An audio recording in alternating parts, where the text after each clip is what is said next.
We're activating a new paradigm around curiosity, creativity, love, creation, energy, and desire. Ishile duela, duela, duela, duela. Hello and welcome to the All 12 Signs video series for the Gemini new moon. My name's Chloe. I work with card divination, astrology, and I channel multi-dimensional energies through my body, both in the form of physical and vocal light language that bring in healing, attunement, and activation codes to the messages that come through in these readings. So apologies for the delay in getting this transit series out. This is because I was doing a Jupiter in Gemini transit, which is very much in alignment with what's going on with this new moon. That's still live. That's a year-long transit. I recommend checking that out. As well as yesterday, I did a pick a card reading for the Sun, Venus, Cazimi. This is when they were conjunct one another exactly. And so this is, again, also playing a big role in the astrology of this new moon. So maybe that's going to come out on Friday, Venus's day. So these are all interlinked. For those of you who know your time of birth and you know your natal chart, I really recommend you check out the sign that falls in the first house first. This is called your rising sign, where your ascendant is. I read for the signs as if they're in the first house, so the astrology will link in closest to that. However, it never invalidates you looking at any other part of your chart, perhaps where your sun or your moon are, because they always get activated with every lunation. So just look to whatever sign it is you're checking into, and just look to the house that it's in and the themes of that house. You want to apply those themes as well as all the meaning you've got going on in that sign to the messages that come through. It will be as if that sign from your natal chart has now moved to the first house. So the astrology for the rising sign will still link in. You've just got to add on your own natal chart meaning on top of it. Right. I'm going to be starting this transit, this video with Aries. Hopefully we're going to be doing Pisces and Aquarius as well in this video. You'll know from the screenshot on the video. But right, so let us I'm all over the place. So let us begin. Aries rising. How you doing, Aries? So I read for the rising sign, so the astrology will link in closest to that. But for those of you who don't have Aries in the first house, look to where it falls in your natal chart. Look to the house that it's in, the themes of that house, and you want to apply those themes to the messages that come through. With all the meaning you've got going on in your natal chart, that will be as if it's now moved to the first house. When I talk about the astrology for the rising sign, it will still link in. You just got to add on your own natal chart meaning on top of it. As always, take what resonates, leave what doesn't. So we're reading for the new moon in Gemini. That's happening tomorrow, Thursday, the 6th of June. I do apologize for the delay in getting this out. This is because, as I said in the introduction, I've done a Jupiter in Gemini transit series. That's for the year-long transit of Jupiter being in this sign. And it's the themes that came up with that are very much relevant to this new moon as well. And so that might give you a deeper understanding if you go and check that out, with what to do and how to work with this new moon, because Jupiter's there right at the beginning of Gemini. So we're activating the next year-long cycle of the wisdom that Jupiter's helping bring in. If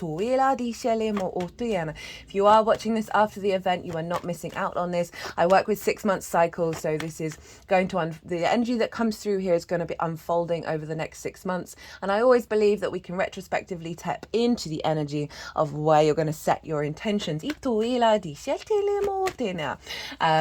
Right, so let us begin. This is a new moon, and where is this happening for you, Aries rising? This is happening for you in your third house. This is the house of the goddess. This is the moon's favorite house to be in. So you've got a very, very supportive house with this stellium up in the sign of Gemini. This is how we bring our big picture philosophies from the 9th house into our day-to-day, how we find meaning in the day-to-day. It's the things we do on a day-to-day basis. It's our local community, our environmental frequency, and also the lens in which you communicate communicate through the sign of Gemini. It's linked into short distance trips as well as learning things new for the first time.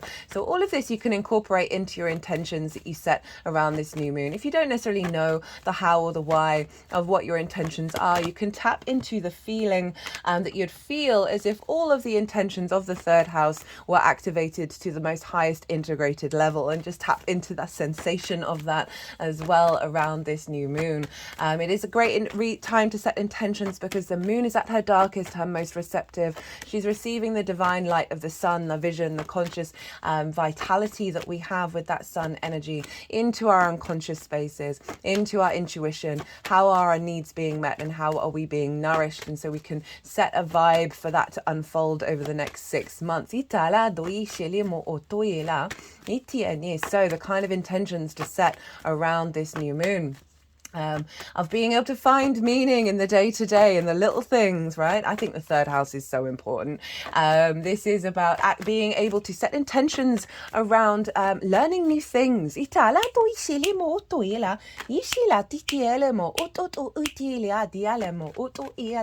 Of healing wounds that you may have faced during school time, right? So often, especially during teenage years when we're full of hormones, that we take things really, really personally. So this can be a great thing to activate any wounds around that and clear that out, as well as elevating a deeper understanding with your connection to your day-to-day and the way that you communicate. Now, wherever Aries falls into your chart, Gemini sextiles Aries. A sextile is an aspect of Venus. And so this brings about creativity, a sense of appreciation, love, value. It's an easy, free-flowing energy. It's a very supportive energy you've got with this new moon. And it is about your creation energy. What did you see that? It just came flying out. And so this is sextiling your Aries energy. And for Aries rising, that is your embodiment of self, right? How you embody yourself through your actions and your deeds. It all depends if you've got a day or a night chart, which luminary is providing wisdom to your ascendant about where to go. But the ascendant dictates the lens in which you operate through, right? It's the house of self, it's your body, it's your character, and it's often how other people see you. So you've got this harmonizing energy between your embodiment of self and the way that you communicate, the way that you find meaning, having more motivation and expression of curiosity and creativity, a real sense of activating this energy from the heart space, because Venus is conjunct the sun and the moon, right? Of really allowing us to tap into a new paradigm.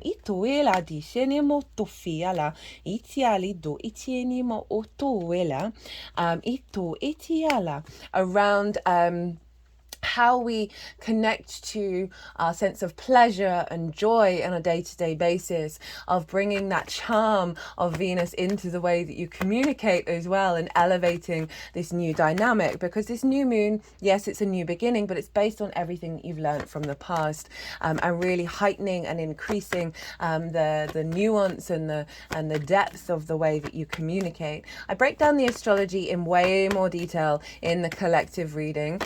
This is where I get to really tap into the energy of this moon, of how all the celestial bodies are talking to each other at the exact moment, that forms a harmonic blueprint that's like the baseline for the energy that's coming through in this reading. More collective readings are the collective tarot reading, and it can really help you sort of understand and tap into the energy from your own perspective. They're my favorite. And so we've got this new moon conjunct Venus. So we're activating a Venusian energy in this area of our life, of finding that meaning, finding that joy, and finding the ability to connect the dots and get really creative about how you embody that in the way that you take action, the way that you see yourself, right? And the way that others may see you as well. You might find yourself doing more things in your local community and engaging with your local environment. This is also going to be bringing in a renewal and an elevated frequency that's going to be fusing into your environmental frequency that surrounds you, and also support and elevate an understanding of how you communicate. It's very playful, very curious of the Gemini energy, but with the support from Venus of being able to connect to this through the heart space, connect to this from a place of joy. We've got Mercury and Jupiter also in this sign. They are conjunct one another, elevating our understanding of wisdom and the expansion of ease and generosity of spirit that we find in our day-to-day. Being able to connect the dots, connect the synchronicities, also in the way that you communicate is really going to be elevated with that Mercury Jupiter conjunction imprinting into this new moon. So really beautiful moon for us all, but doubled down by the moon being in her favorite place for you, Aries. The moon represents our intuition, our needs, and our nourishment, and so there's a real elevation here connecting to that Venusian energy. She wants you to feel good in the 3D realm, right? So you're getting a real boost here. The more that we find the joy in the little things, the meaning in the little things, the more that ripples out into the rest of our chart. The only aspect that I'm going to be talking about in this is the square with Saturn. I break that down in more detail in the collective reading, but for you, Aries, this is in Pisces. This is in your 12th house, your hidden house, your house of mysteries. This can be a bit of a difficult house because it's the unconscious spaces, and in those unconscious spaces we have trauma responses and limiting beliefs that create anxiety, depression, loss and grief, and a sense of isolation, right? The 12th house can feel very personal to you, but not necessarily integrated into the rest of the chart. It's behind the scenes, right? So it can also feel out of reach while still being personal. I know that sounds like a bit of a paradox, but that is the nature of the 12th. It's also an incredibly magical house. The magic of your soul is underneath all of those layers of the unconscious responses, the impulse control. The square with Saturn, right? Squares can bring up conflict, drama, frustration, winning at all costs. If these things do come up over the next 6 months, they are tools to help you understand where there's friction, where there's energy, and how you want to work with that moving forwards, right? And it really just helps highlight some of those unconscious as responses in order to look at it and then build in a different way, or in a way that's more in alignment. Because a square is all about building, it is all about manifestation. And so Saturn is bringing in a level of maturity and integrity and commitment to this very playful Gemini energy. So you're building from the magic of your soul. You're building from the strengths that you are cultivating with Saturn. Saturn's favorite place to be, by the way, in the 12th. For those of you who haven't caught the previous transits, this is really facilitating your level of sovereignty in your 12th house. So any wounds that may come up over the next 6 months, you're getting a lot of support to transform outside of that. And then bring that magic of your soul into your day-to-day, into the way that you find meaning, and into the way that you communicate as well. So really allowing a deeper connection to your communication. And we've got the two benefics in the sign of Gemini, so Jupiter and Venus. So we're really getting a lot of support, a lot of yes energy, a lot of abundance, a lot of creativity, and a sense of love and value around this area of our chart that is then being fueled by the square with Saturn to activate a new paradigm. From this a longer term commitment to allowing your capacity to engage in that meaning in a deeper way, while also being playful and curious, right? This Gemini energy is about exploring new things, is about being open to different dynamics and not being rigid. This moon is also very, very, very out of bounds. So the Sagittarius full moon was also out of bounds. And what does that mean? Well, the sun has a certain trajectory through the sky, a certain arc that it makes. And if a celestial body is above that arc, right, is more connected to the galactic energy, right, rather than the entanglement of the earth energy. So this moon, this new fresh energy, is coming from a very sort of galactic space, right? More of the universal expansion of the universe rather than the entanglement of our earthly family trauma, and that came through very clearly in the collective reading. So we're bringing in this sort of it's very independent. You can see the out of bounds as being very Uranian in energy. It's very independent. It's not needing to conform. It's looking beyond our current paradigms. And so we are bringing this energy in through our heart space and being able to connect the dots in a more creative way and create new neural pathways, new networks that is allowing us to step in to embody that heart energy, right? The heart energy is so powerful. This sense of love, this sense of creativity, added on with the curiosity nature of Gemini. So this is all infusing into your third house. So you may see a really heightened elevation in the way that you communicate and the ideas that you're expressing that may be breaking outside of dogma and outside of tradition, as well as really you finding very unique ways of engaging in your day-to-day that is bringing you more joy and more pleasure, as well as manifesting, as I said, that magic from your 12th house, where Saturn is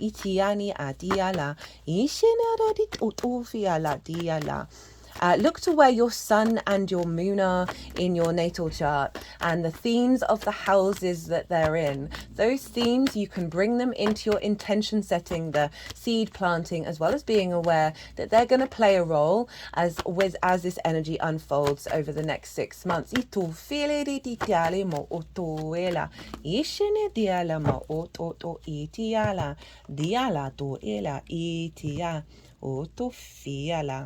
Oh, lots of swords wanting to come through. Itia, di ela ma otoe, hey Saturn, do fala ritini ma, iti ela, ito ela, di ala,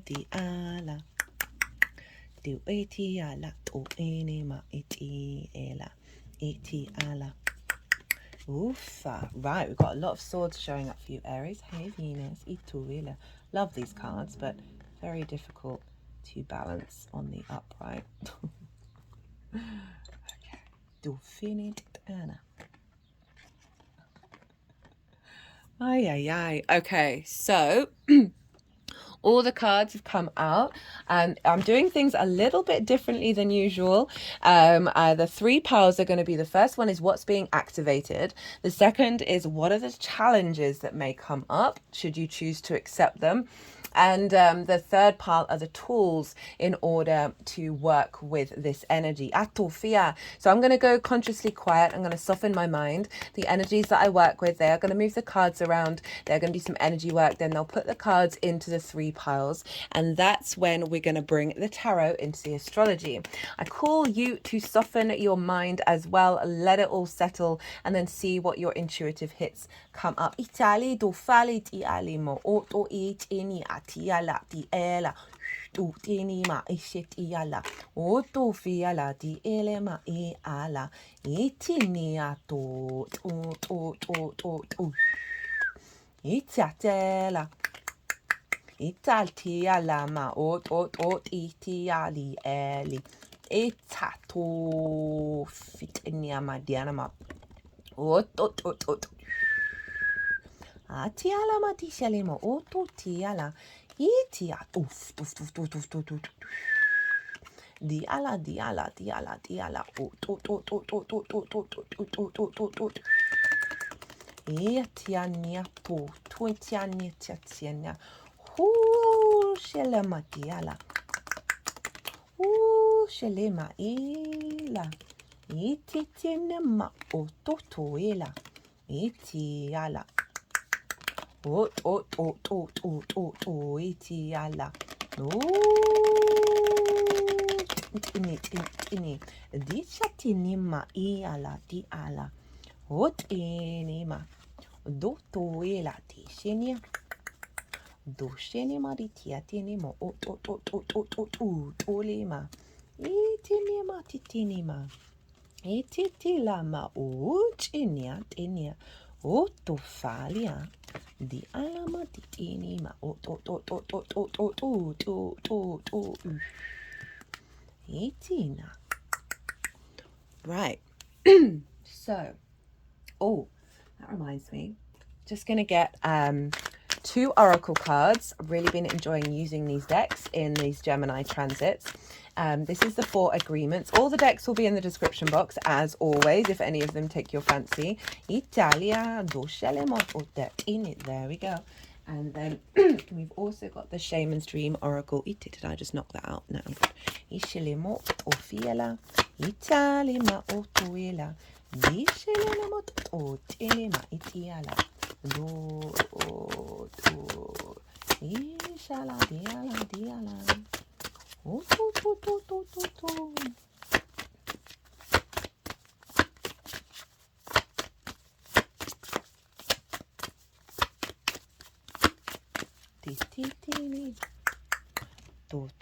Do tialia do ishile but do file matitina.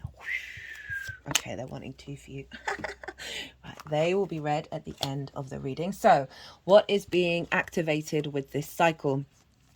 We've got the 10 of Swords in reverse. We've got the 2 of Pentacles in reverse, Lady Justice, the King of Swords, the Ace of Swords, the Hanged Man in reverse, and the Knight of Wands. Really liking this energy for the third, excuse me, third house. 10 of Swords in reverse, very karmic energy here, right? Very, we've got a lot of swords of ideas, constructs, spells, words, whatever's been all of the sort of the mental energy that get embedded in our unconscious that then form limitations and blockages. There's a sense of immobilization and also betrayal. But overall for me, this is very much about both in this incarnation and previous incarnations, because it is very karmic, of certain constructs and ideas that have blocked our ability to move and get up and go around, right? So we think of the third house of like your day-to-day. We're constantly sort of in motion and in movement, and in terms of how we the energy levels as well, of there are certain things that may have blocked your true soul energy showing up in the third house, and old constructs and ideas limiting the meaning that you find. I also see this as potential restrictions and limitations around your voice, right? So blockages around your ability to communicate in its fullest form. And this is falling away, right? So this is going to unfold over the 6 months of these swords falling out of your back, right? And a sense of resurrection. Itu feel out of your soul's energy, which is inherently yours, your natural energy. We have the 2 of Pentacles in reverse. Now the 2 of Pentacles upright, it's feeling like all the things you've got to do on a day-to-day basis, right? And overwhelm and like no time to thrive and just being in survival mode, right? Of just the hamster in the wheel. And this is also a sense of a juggling around, I just feel like is a doing battle with your environmental frequency that has stopped new ideas coming in of how to break out of this cycle. It's in reverse, right? We are releasing this energy. And again, it's sort of recalibrating you from this Venusian heart space and the curiosity and the playfulness of this new paradigm coming in that's taking us away from a fear mindset, away from a survival mindset. We have Lady Justice. This is Libra energy. This is opposite your sign, Aries. So there could be something about relationships, one-to-one intimate relationships that are coming more into flow into your day-to-day. But if we just bring it back to your energy, this is about balance.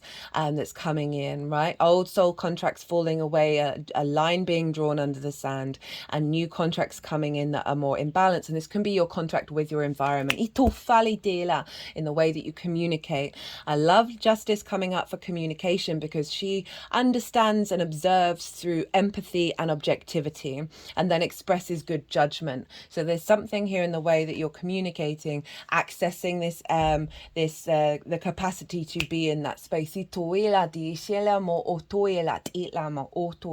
Overall, there is going to be a level of maturity coming in wherever Jupiter is, right? And Jupiter's currently in Gemini, so there is a sense of elevation of how you communicate with people in your life. That can be with source, business partners, clients, lovers, friends. And then we've got the King of Swords. There's a real sovereignty of your nature, a real divine inspiration, and being able to act on this divine inspiration that's coming in with the download that we're getting with this new moon. That's allowing you to feel more confident, more sovereign in who you are, and be able to implement I can see you getting a lot of inspiration in as you just go about your day, right? Doing the washing up, walking to the local shop. I can see a lot of downloads coming in when you're in your third house energy.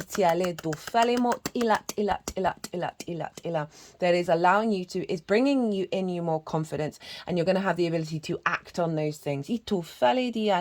Ace of Swords, sort of reconfirming the inspiration, right? The divine inspiration that's helping you tap into your sovereignty from a higher perspective. So it's really allowing you to find your power in your day-to-day. And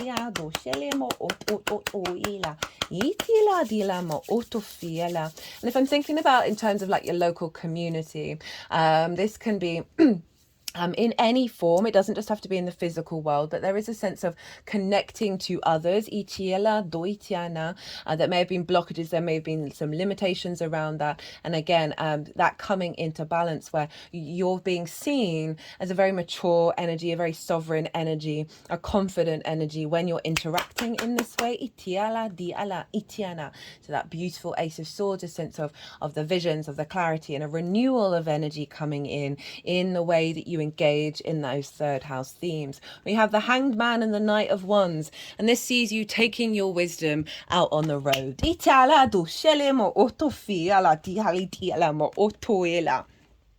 so the Hanged Man is all about pause in order to gain enlightenment, right? So this is with the visions, with the downloads, you're then incorporating it, you're embodying this wisdom as this unfolds, and feeling, and I see this is Neptune, and Neptune's currently in Pisces. So I see a lot of, that 12th house energy that may have blocked your third of coming into balance, right? And really having a confidence and a vision of the messages that you're receiving from the wisdom of your soul, right? And then being able to put them into action, of going out in the world with the Hanged Man, or simply now you've over this cycle, this understanding of a different perspective of how you look at your third house, and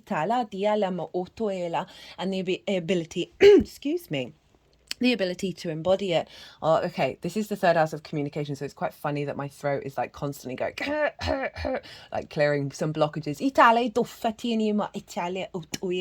The Knight of Wands, right? So knights embody their suit, they go out, there's movement, there's momentum, there's a sense of implementing all of this into action. You can have this sees more energy in your day-to-day, in how you move about your day, and finding more joy within it, more passion, more creativity. Also a stronger connection to spirit. Fire is very much linked into source in the esoteric traditions. It is there is also again that movement energy with the Knight of Wands, of being able, as I said, to take these thoughts, take these ideas out on the road. And there's a confidence to the Knight of Wands of how you express yourself.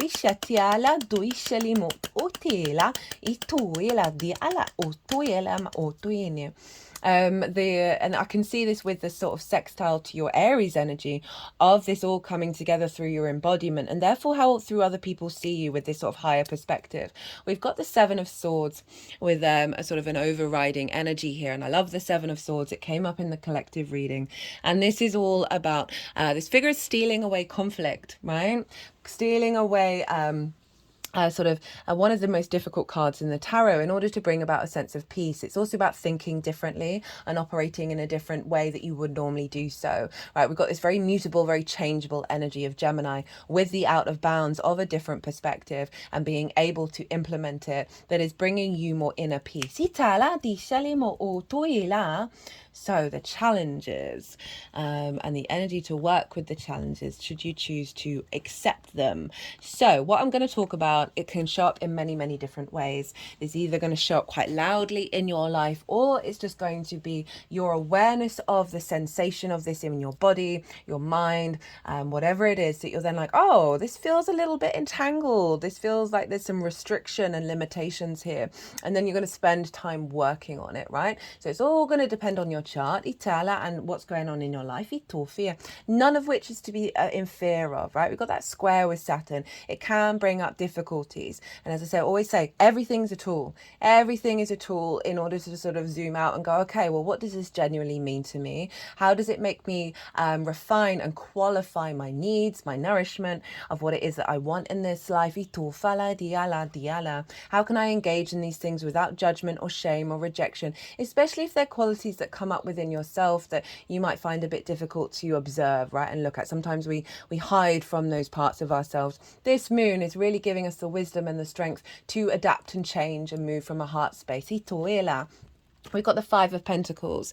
This feels, this is about feeling left out in the cold, of not feeling supported, of not necessarily being able to find that meaning in the day-to-day, right? Of seeing your environment as a place of scarcity, of not feeling like that you can connect to source, to whatever it is that's bigger than you, that is gives you deeper meaning in your environment, right? There's a sense of, there's a scarcity in your environment. And so with these big activations, we always get the flip side, because it's part of the integration process. So there can be some fears around perhaps how, with you're isolated from your community, perhaps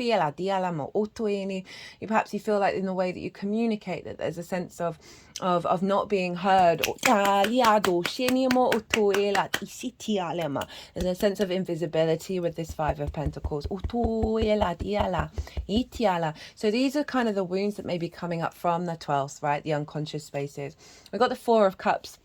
This card, for me, is comparison, is the thief of joy. This figure is looking at the Three of Cups and seeing that they're out of reach. Perhaps seeing people who are more in their flow or able to express themselves, or being, all of the sort of the meaning that they have and the sense of abundance that they have in their environment. You're seeing that and you're like, well, I don't have that. I can never have that. There's a depression and a bit of anxiety that comes, like the heavy melancholy energy with the Four of Cups. Their arms across, their legs across. There's a real resistance. There's a wall up, right? So there's a sense of separation here, and so with this energy, I've been in this place many times, that we really there's the need to sort of celebrate that which other people have, and also understand that you have this flow within you, that if it's not coming up in your environment, it's about recalibrating that desire and the capacity for you to embody that. So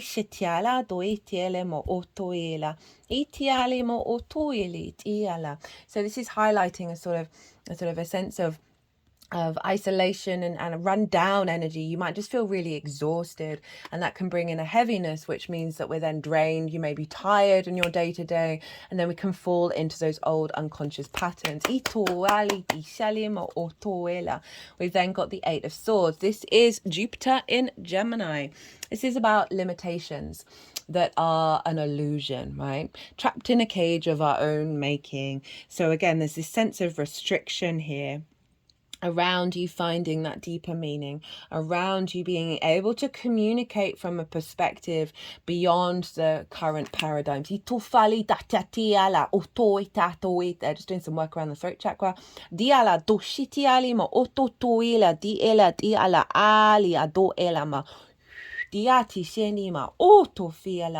So when this card's showing up as a challenge, is like our inability to see that, to tap into that energy, to be aware that what the restrictions around us and internally are in fact an illusion. That can be really difficult to work with and embody. So if these things come up, step you out of your heart space. This is the challenge to then reorientate back.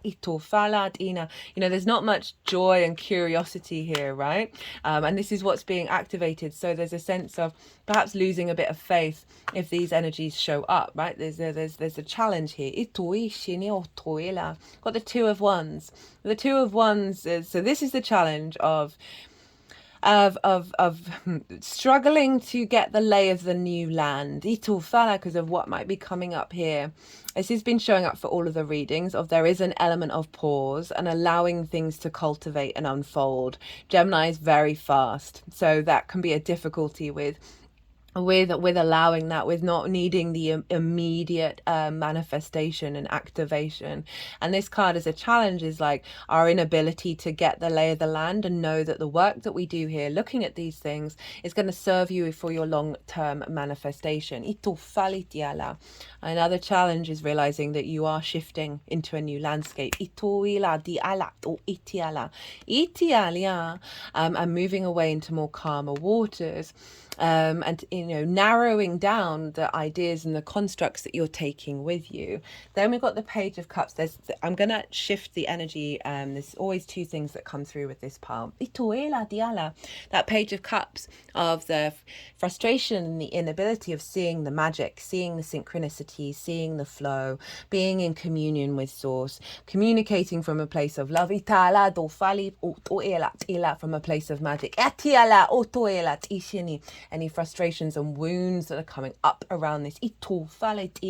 Now, the flip side is the challenge and our capacity to work with it. So we see these fully as the challenge, and then these as the balm to work with them. So we can shift what I've just said in terms of, yes, these are going to come up, but the way to work with them is to be in pause, is to observe and cultivate and understand that through your observation, you are creating a sense of strength and helping work through and releasing this energy, acknowledging that there is a part of a transition going on, that you have the capacity to figure out what these 6 swords are that are going to help you thrive on the new landscape. But it does take a certain energy of knowing that you are being guided and that you are held, and there's an element of surrender and an element of faith here. And then how to work with it is to communicate from a place of love, is to observe those synchronicities, to be in communion with Source. The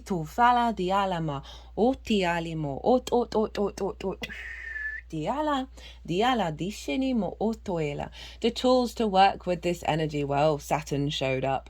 The world. Know thyself, and the world will open up to you. And again, it's highlighting what's been happening in all of the readings so far, is stepping into a space of observation, right? And allowing yourself to adjust and change with those observations. Mercury conjunct Jupiter are finding deep wisdom in what it is that we see, right? The more that we know ourselves, the less boundaries that we need. We see just the one boundary here, and that is 0. That is the infinite possibilities. This is Saturn. This is saying also do some work in the 12th house, right? And know and use that to be mindful of what might be coming up and help you take a step back from it.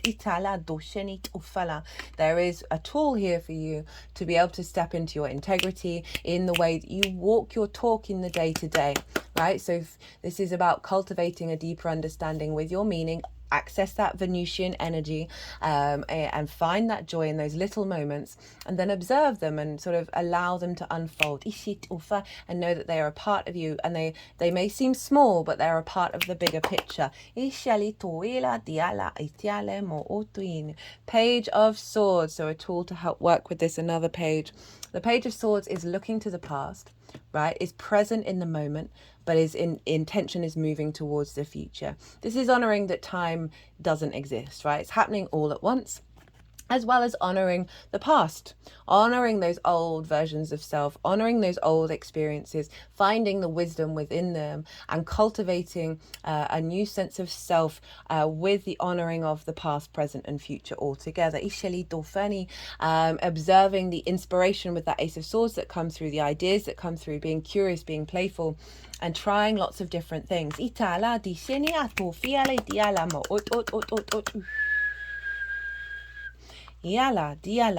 Nine of Pentacles.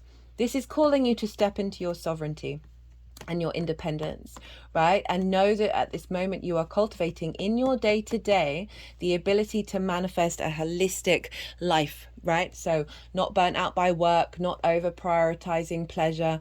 This is about a union of everything together, and you have the energy around you, the tool around you, to take steps day to day that implement this manifestation. Itu fali de ala ma otuila iala dishali mo otuila tishana itu iti ala mo otuini. And focus on this sovereignty. It's about focusing on the integrity of self, honoring the past, present, and future and what it has to tell you, honoring the fact that you have the capacity to bring deeper meaning into your day-to-day that is going to give you more abundant energy. And then you've got the Knight of Cups, and this is calling you to get into your flow state, to get into a space of love and through your actions. There's a real sense of following your intuition, and not putting too much expectations and assumptions onto it of how things are going to turn out. This is very mutable energy. It's constantly changing. It's about what we learn through those transition phases. You've got a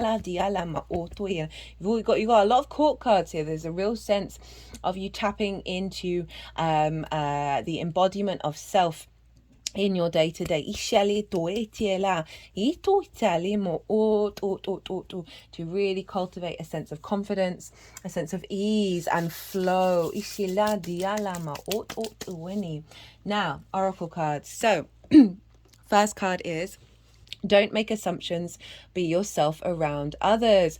Oh, that's so interesting for the community energy and all these court cards. Like, I really don't usually in these readings read court cards as other people, because I like to focus on your energy, but it is the embodiment of self, right? So, and then how do you bring that to the table when you're around others? The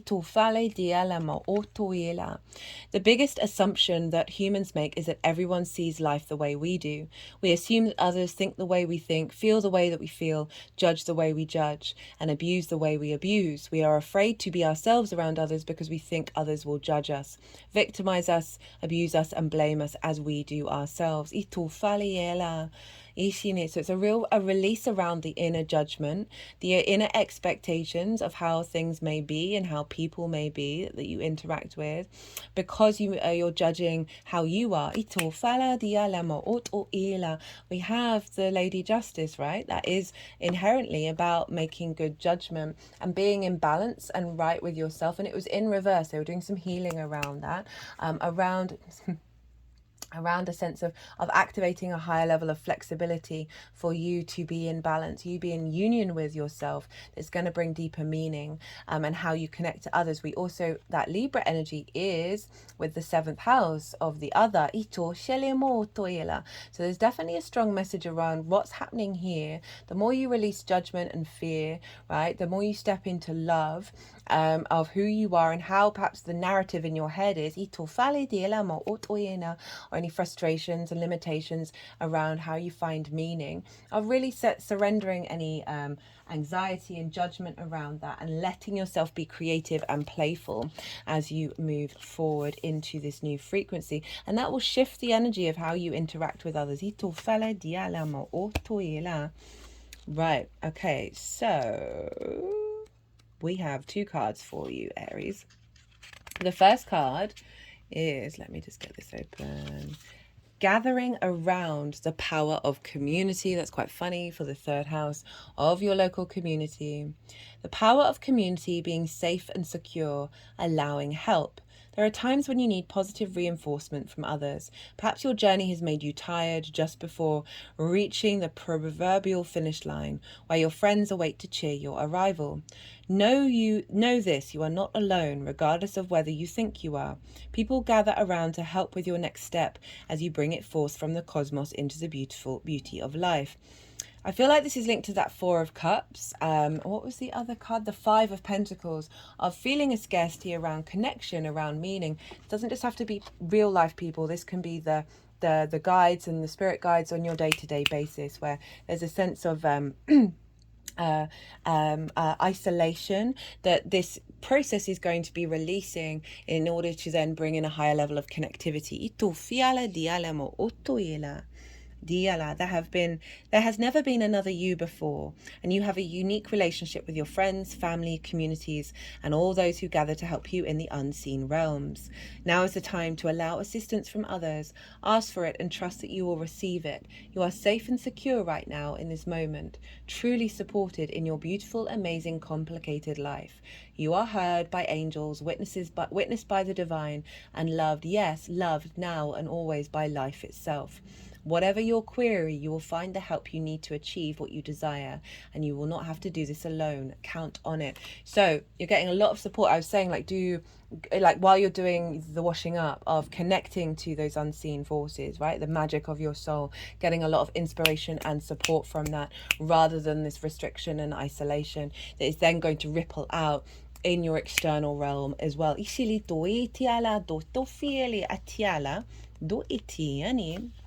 And then we have Skybridge. This showed up in the Jupiter Oracle reading.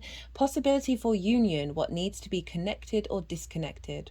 You stand before a seemingly unbreachable abyss, and there is no possibility of retreat. The path behind you is no longer a viable option. You have to act soon, though, or you run the risk of being stuck at the edge of the cliff. Life has brought you to this moment to offer you an as yet undreamt of possibilities, but you must no longer postpone what you know to be inevitable. And yes, you are allowed a breath or two before the leap. So take a bit of time to yourself, get away for a day or two, get away for a day or two of contemplation, or even just a few minutes walk to clear your head. There we go. Muster your courage so you may cross the sky bridge. Sky bridge appears when the moment is absolutely right for a quantum leap. Life believes you are ready, even if you do not agree. Remember not to confuse your true state of readiness with your plans and preparation.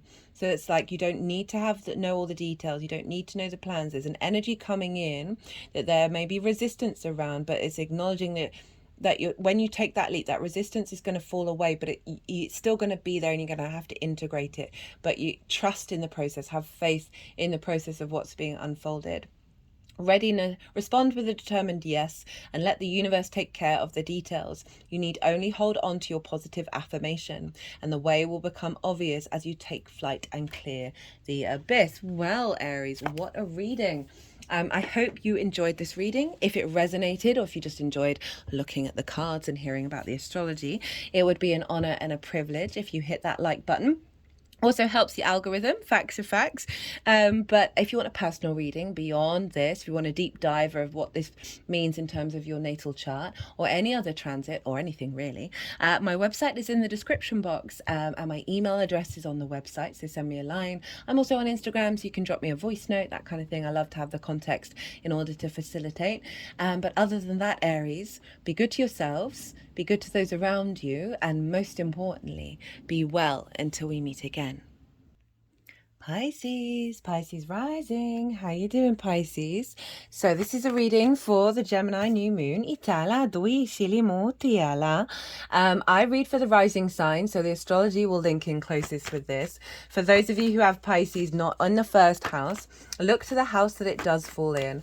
Look to the themes of that house, and you want to apply those themes, as well as all the other meaning you've got in the sign of Pisces, to the messages that come through. It will be as if that Pisces energy of your natal chart has moved to the first house. So the astrology that I'm going to be talking about for the rising sign will still link in. You just got to add on your natal chart meaning on top of it. So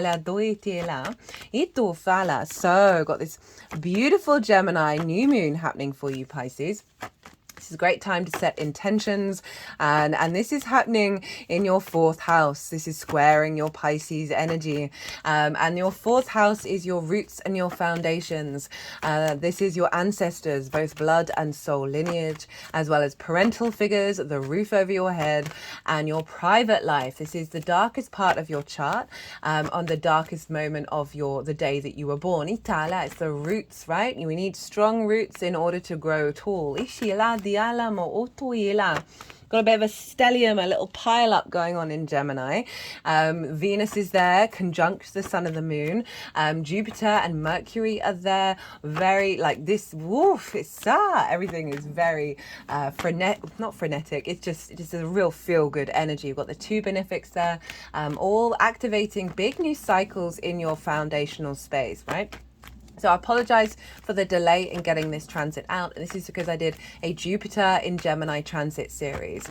I recommend checking it out. It's part of a year-long energy. A lot of what came through in those readings is very prominent in this new moon as well.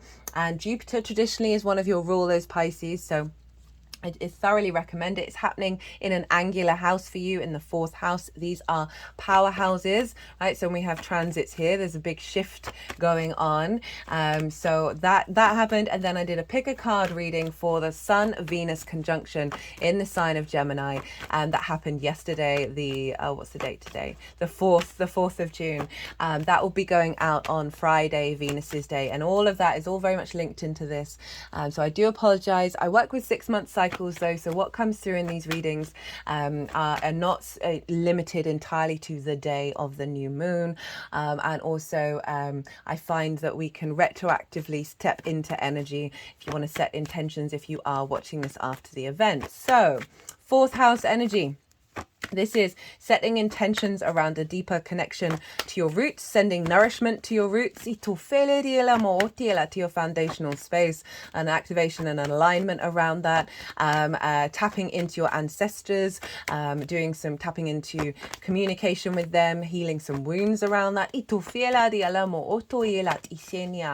as well as bringing in intentions around perhaps a home. Maybe you want to move or you want to elevate the energy in your home, in your private life, the people that you live with, as well as relationship dynamics with your parental figures. So often there's a lot of trauma in the 4th house because of that, because of what goes on in our early years that can have an impact on us that then form like our foundational energy. So we can do some deep healing around that with this new moon. Overall, you're getting an elevation, right, of this, your ability to tap into your heart space in your foundational energy. Because Venus is conjunct this moon by degree. They're all at 16 degrees of Gemini. So it's bringing more love, more ease, more grace, more harmony and connection into your home life. And this will imprint and unfold over the next 6 months. I've done a collective reading. This is where I've broken down the astrology of what's happening at the exact moment of the new moon in way more detail, of how the celestial bodies are talking to each other that form a harmonic energetic blueprint, right? I really expand on that energy and what it feels like in the collective readings. Do some collective tarot, some channeled messages come through. So if you want a deeper understanding of this new moon and then how to work with it over the next 6 months, that collective reading will give that, will help you tap into how it feels for you, and then how you want to work with it over the next 6 months.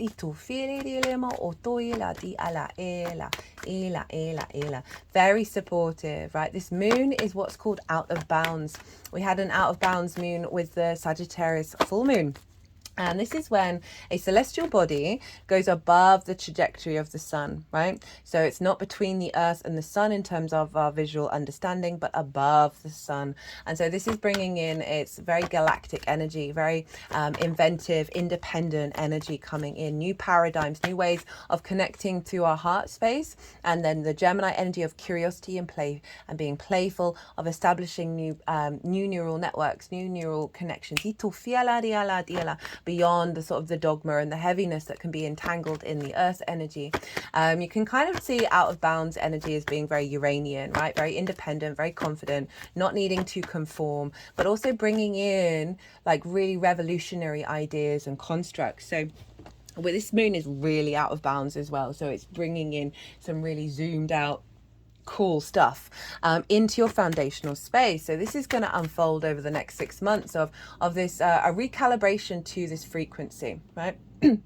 I'm pulling cards for what's being activated, the challenge, and the tools to work with it. So so far there's been some obviously some challenging energy, because when we have big activations like this, and it is big because we've got aspects to the north and south node, we've got Jupiter, Mercury, the Sun, Moon, and Venus. That is how many planets? That's why can't I count? 5 celestial bodies in the sign of Gemini. Jupiter's just moved in there. It's not going to be there for another 12 years, right, after its cycle. This has got a square with Saturn, which I'll talk about. And so this is really activating a very powerful energy in your 4th house, right? Of being able to connect the dots. Connect the dots with any wounds in there, right? That have been blocking you being able to stand tall and stand firm. Any blockages around the heart space and finding joy, finding meaning, finding creativity in the home. This moon is elevating that energy, but it can bring up the flip side of it. And just know that these are tools to help work with that energy and really allow you to take a step back and observe and find a deeper wisdom. That's what's going on with Jupiter and Mercury. They are conjunct one another. I could definitely see an elevation of connection to the ancestors, when you're at home from your foundational space that's giving support. Overall, just finding a lot of inspiration and a lot of wisdom and a lot of creativity in your home, in your private life over the next 6 months. You can see you getting a lot of downloads in the home space.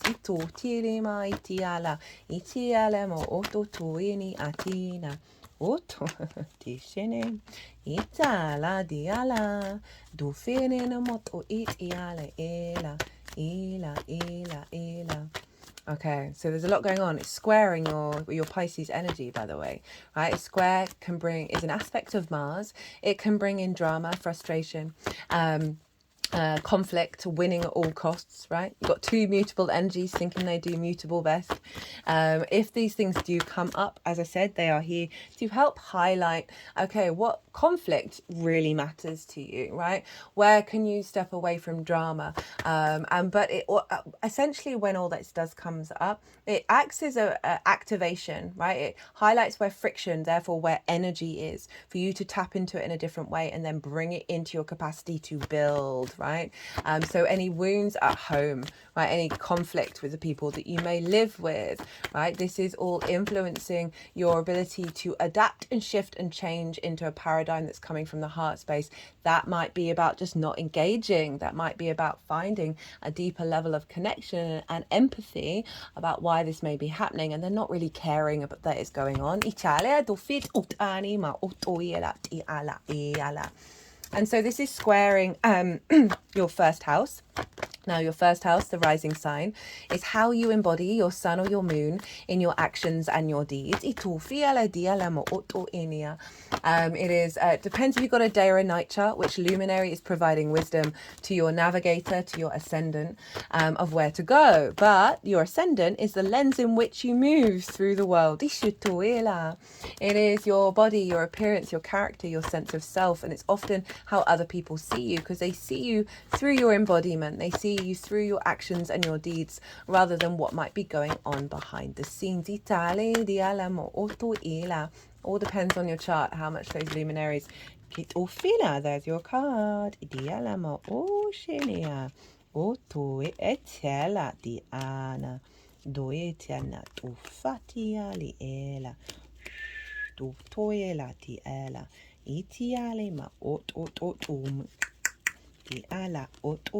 Sorry, I always have to go a little bit quiet when this is happening.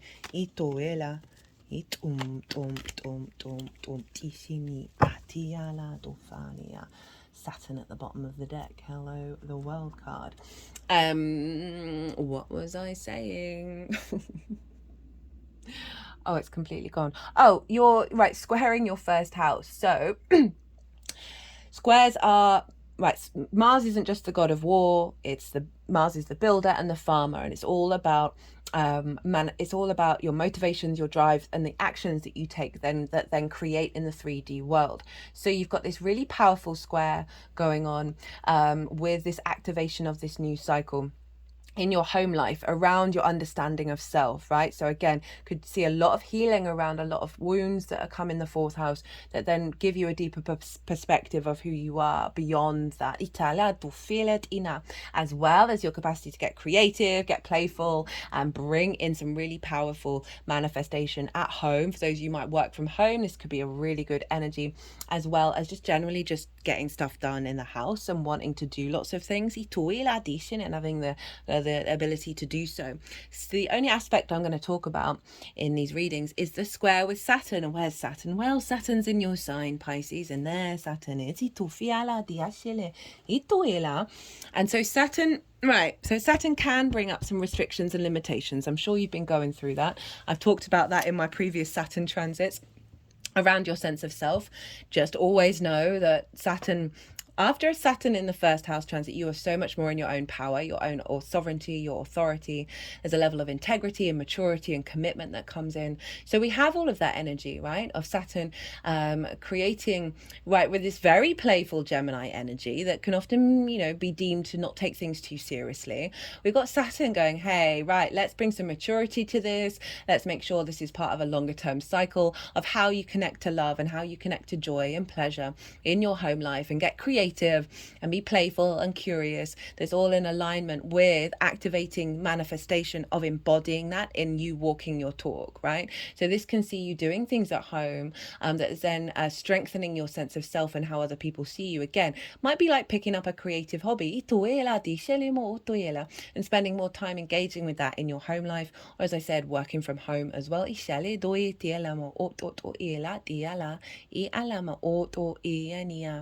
But overall, this is really giving you a sense of play and joy at home that is potentially opening a can of worms around where that hasn't been the case.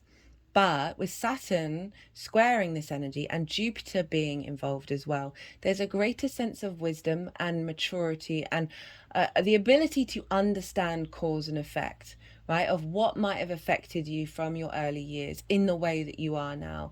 And we are breaking out of those cycles, right? We are transmuting that energy into something more aligned to your galactic soul frequency. And Venus is really helping you make connections, helping you find appreciation and value.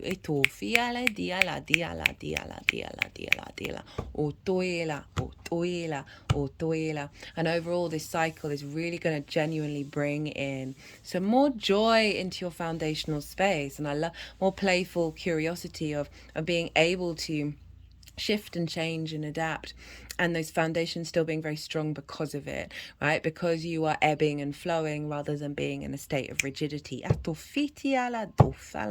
Right, I'm going to go consciously quiet. But first, if I already said this, I do apologize. Look to where your sun and your moon are in your natal chart. Look to the houses that they're in and the themes of those houses. Those themes are going to play a very pivotal role in what unfolds. And it also can be really helpful when you're setting intentions to bring those themes into it, right? So that can help add on a bit more of a personal understanding to this general reading of how this moon is going to show up. Right, I'm going to go consciously quiet. I'm going to soften my mind. And the energies that I work with, they are going to move the cards around. They are going to do some energy work, and then they'll put the cards into the 3 piles. And that's when I'll bring the tarot into the astrology. I call you to soften your mind as well. Let it all settle and then see what unconscious hits come up for you. Oh, let's move this. Come up for you. Wait, can we still see? How are we doing? Let's put this over here. How yeah, what comes up for you while we're doing this? Italia do scettiele mo otoila.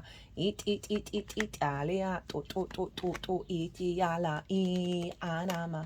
Ituela tin hu sena.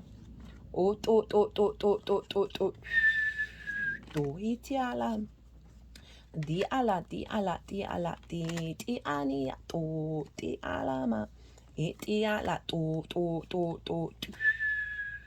doela, di ala, doela, di ala, o, to,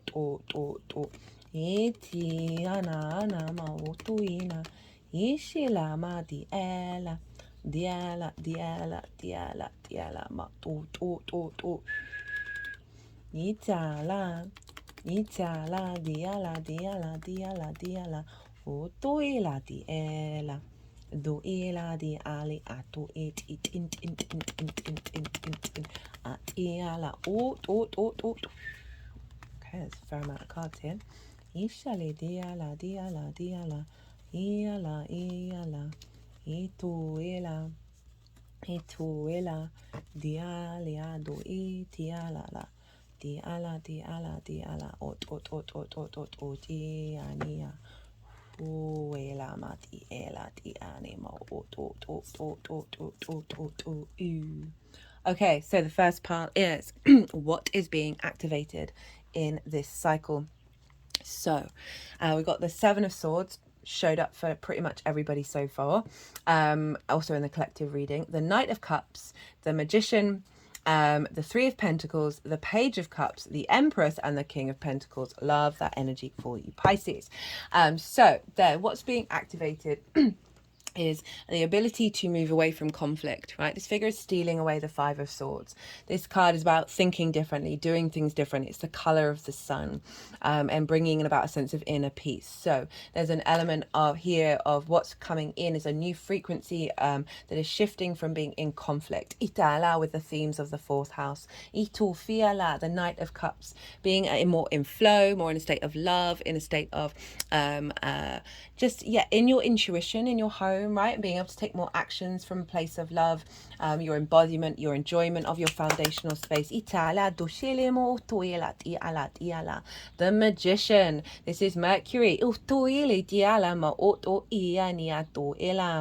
The Magician is you activating in your power of being able to create and manifest from your foundational space, right? And really being able to utilize your resources because your roots are really strong. You've got a strong magical power coming in where from those strong roots, the rest of your chart will unfold. Can also see an activation of a cycle around perhaps doing more ritual at home, engaging in manifestation, or generally just connecting to that part of you that creates at home. Three of Pentacles. Mastery of self and collaboration. So there's a sense of you being very strong in your independence of who you are from your foundational space that is leading to and a confidence within that where you're not being distorted by external ideas, external opinions on all of that, that it then means you're drawing towards you energies that are in alignment with your frequency, where you create something beautiful and long lasting. This can be an elevation of your relationship dynamics with the people that you live with. This can be with your ancestors collaborating to basically help you build your own temple. Whether figuratively or or literally. Very strong energy here of like from this energetic foundation you are able to create out in the world. Page of Cups. Seeing the synchronicities, seeing the magic, seeing the love, being able to communicate from a place of love, right? Communicate with the magic in your foundational energy.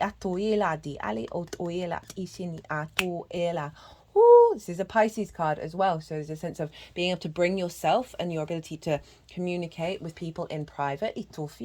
From a very authentic place. Again, communicating with the ancestors, finding the wisdom in what they have to say and how they interact. This doesn't have to be conscious, by the way. This can often be very unconscious. Communicating with love, again, any trauma with the force. Being able to see the reasons why.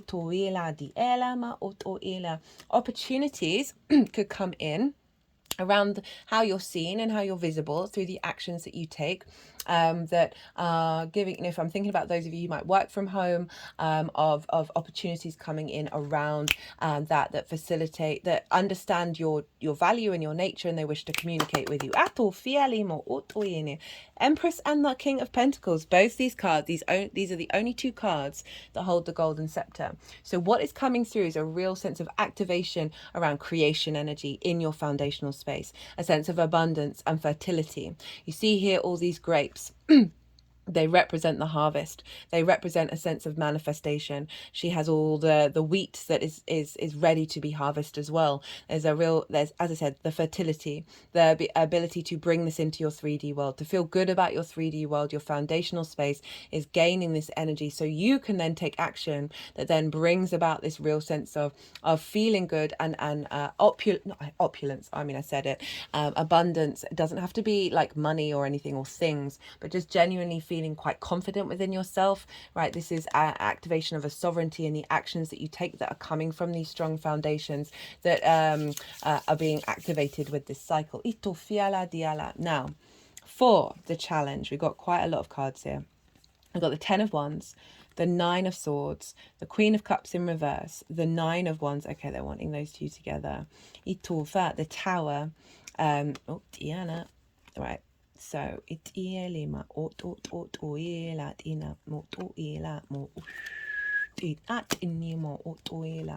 Ten of Wands, 9 of Swords, 9 of Wands, Queen of Cups in reverse, Page of Wands in reverse, the Moon in reverse. That's your card, Pisces. The Tower, the Hanged Man upright, and the King of Swords. So this is a challenge. So a lot of these energies, they can be loud in your life, or there can just be nuances that you're aware of, this sensation of the energy frequency and the capacity that it has to is blocking your internal space, right? So it doesn't necessarily have to be really loud, but it certainly is coming to the surface. So you're clearing out. Remember, Jupiter and Venus are in this moon. Jupiter's there as well, providing a lot of support and a lot of wisdom. And often because of that, that means old paradigms come up, because this is a great time to get a higher perspective about it, right? So we've got the 10 of Wands, a sense of burden, a weight of restriction, right? A heaviness, of perhaps feeling that you never quite get to enjoy your home. You never quite get to rest when you're there.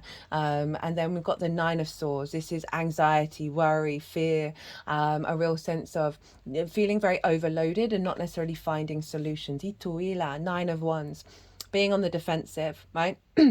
Seeing your home life, your foundational spaces where you've got to be ready for any conflict because you feel like energy is just coming towards you and battering you, exhausting you, right? So these can be dynamics from your childhood that are coming to the surface for whatever reason, or certain dynamics of where you've lived with people and it's been a bit difficult, that these things may come to the surface while we're in this cycle. Remember what's going on here though.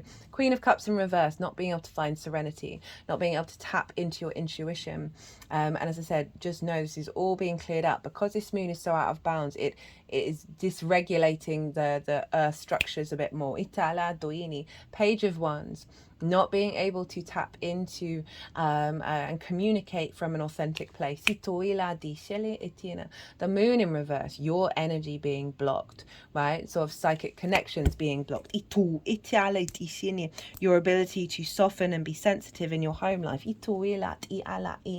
The Tower, right? Structures being pulled down, a sense of overwhelm, of unsteadiness in who you are.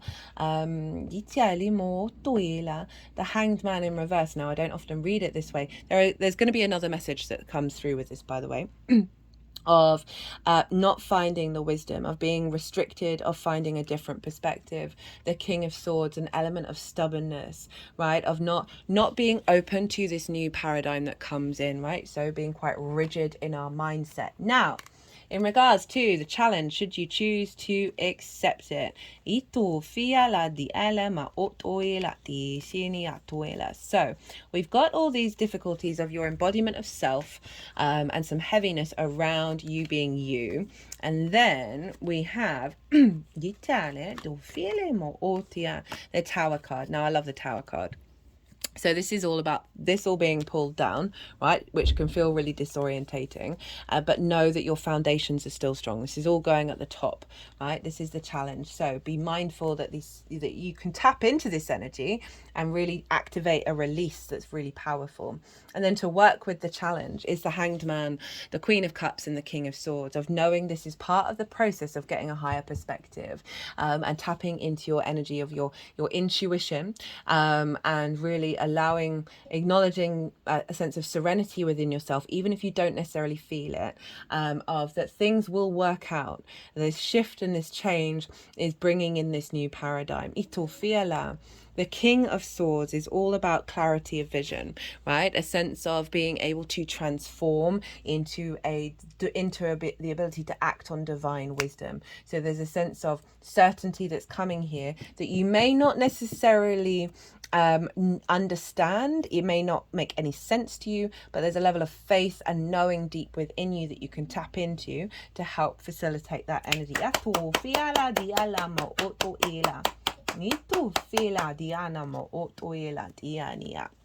Your tools to work and amplify this energy. We've got the Four of Swords, the Death card, the Star, the Lovers, the Queen of Wands. Powerful stuff, tools to work with. This Four of Swords has been popping up for people, right? This is sort of highlighting that there may be frustrations at change not happening in the way that you would like it to. And this is a pause, right? So this is about receiving divine inspiration in your home life, in your state of rest, while you're by yourself, to help release old wounds, right? And get a higher perspective and find that Ace of Swords, find that clarity of vision. So this is a tool to, if you are feeling overwhelmed by this, if you want to strengthen and get more support and understanding of how this is being activated, right? Remember the sense of bringing in this energy that allows the flow of this is to be in a state of meditation, however that looks for you.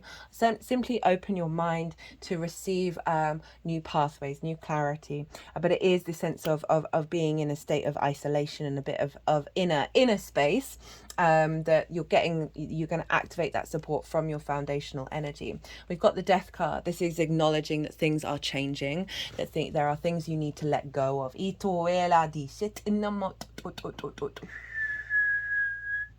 like there's a lot of blockages, conscious or unconscious, that have restricted your true understanding of who you are.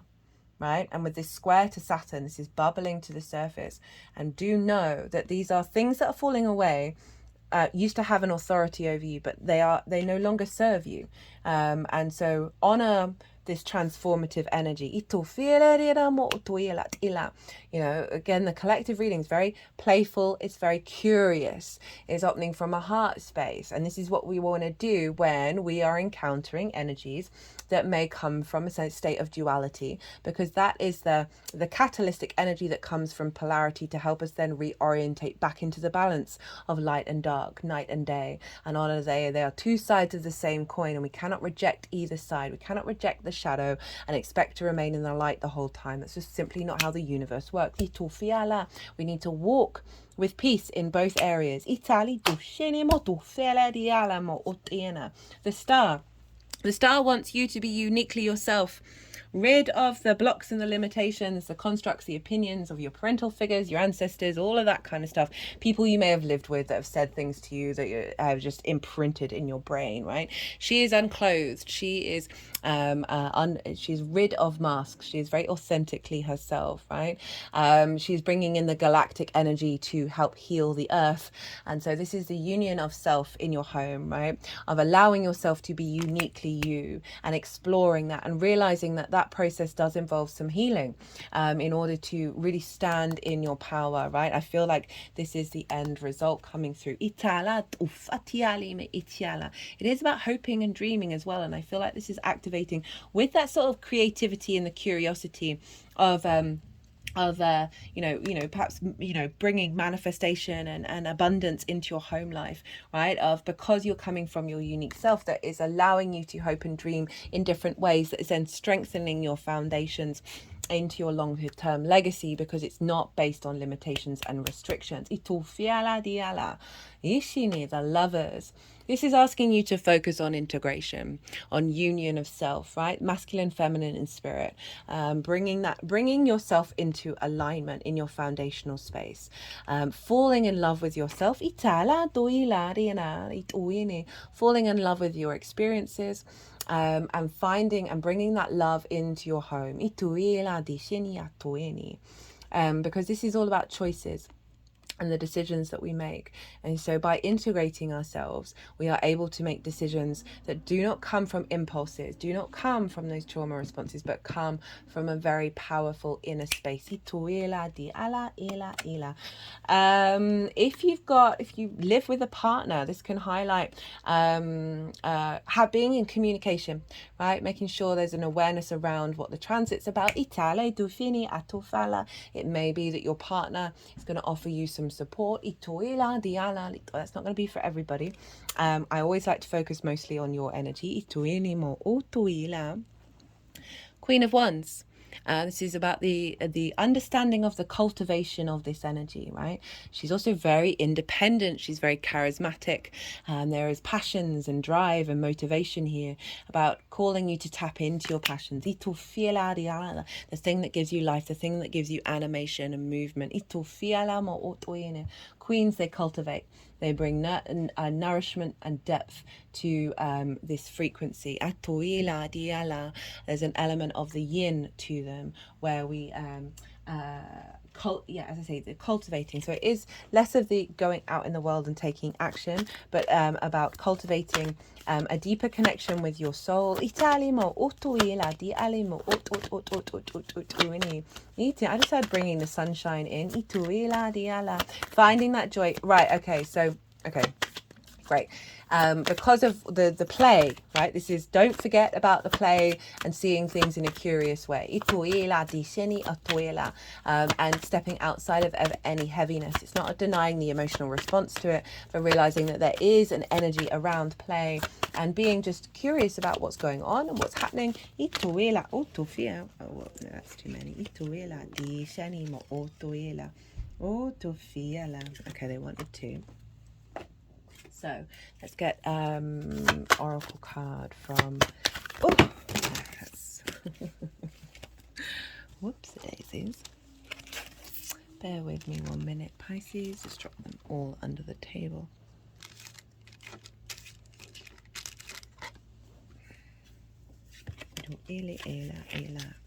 Okay, so this is the Shaman's Dream, and definitely been enjoying using these with the Gemini transit.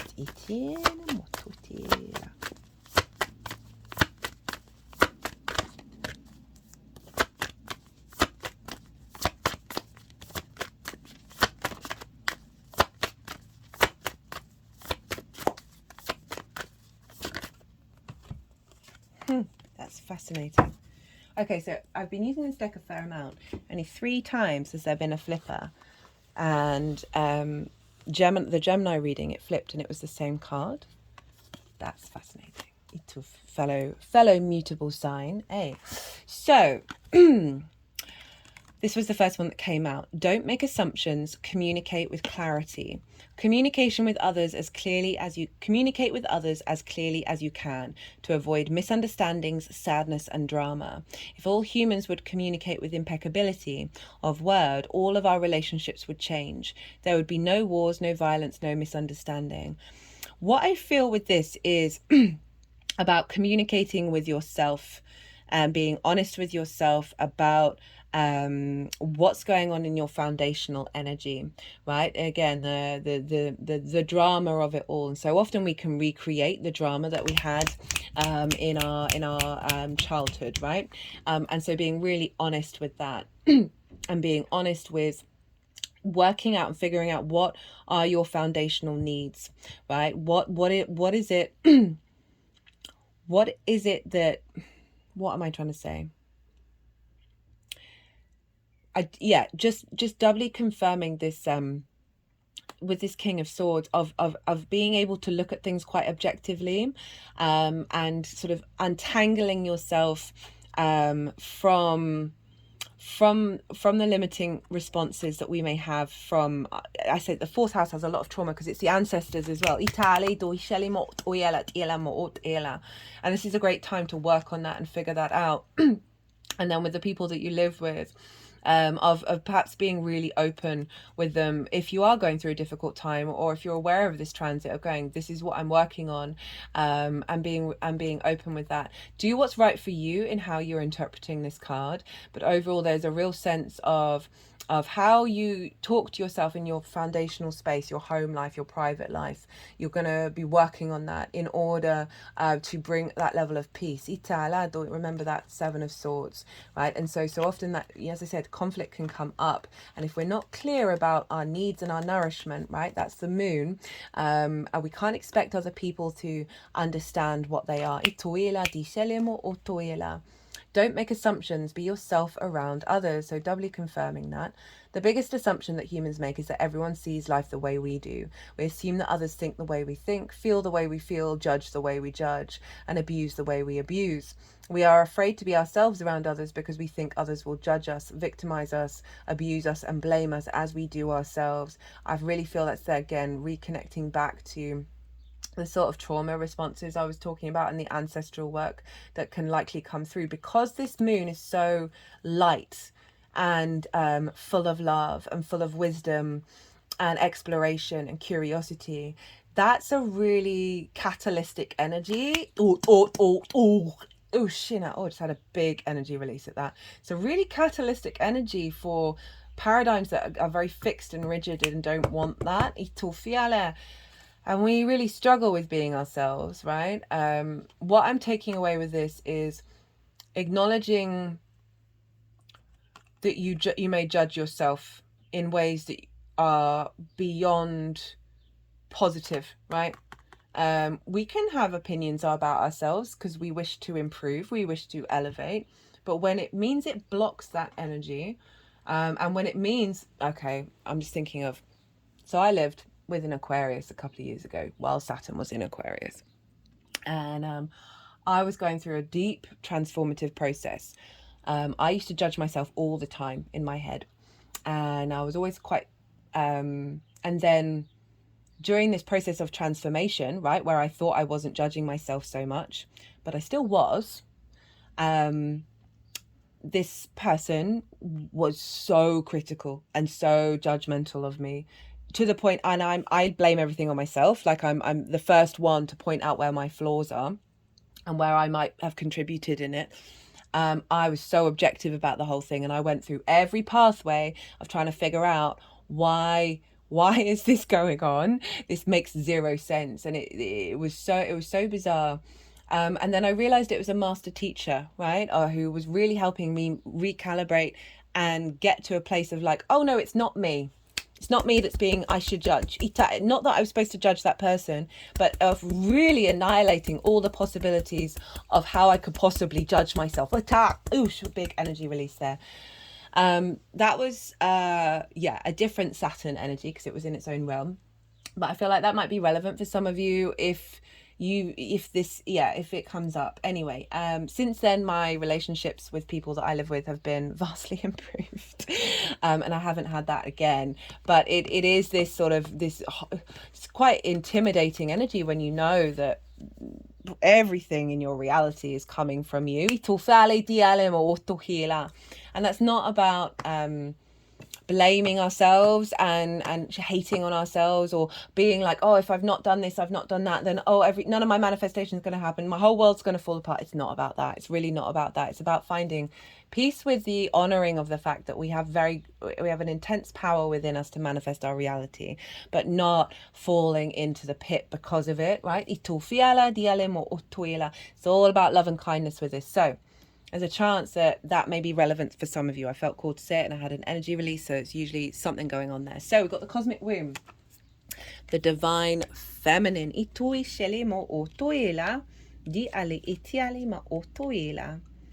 Now I can remember what this one's about, so I'm really, really happy for you, Pisces. Creativity, the divine feminine.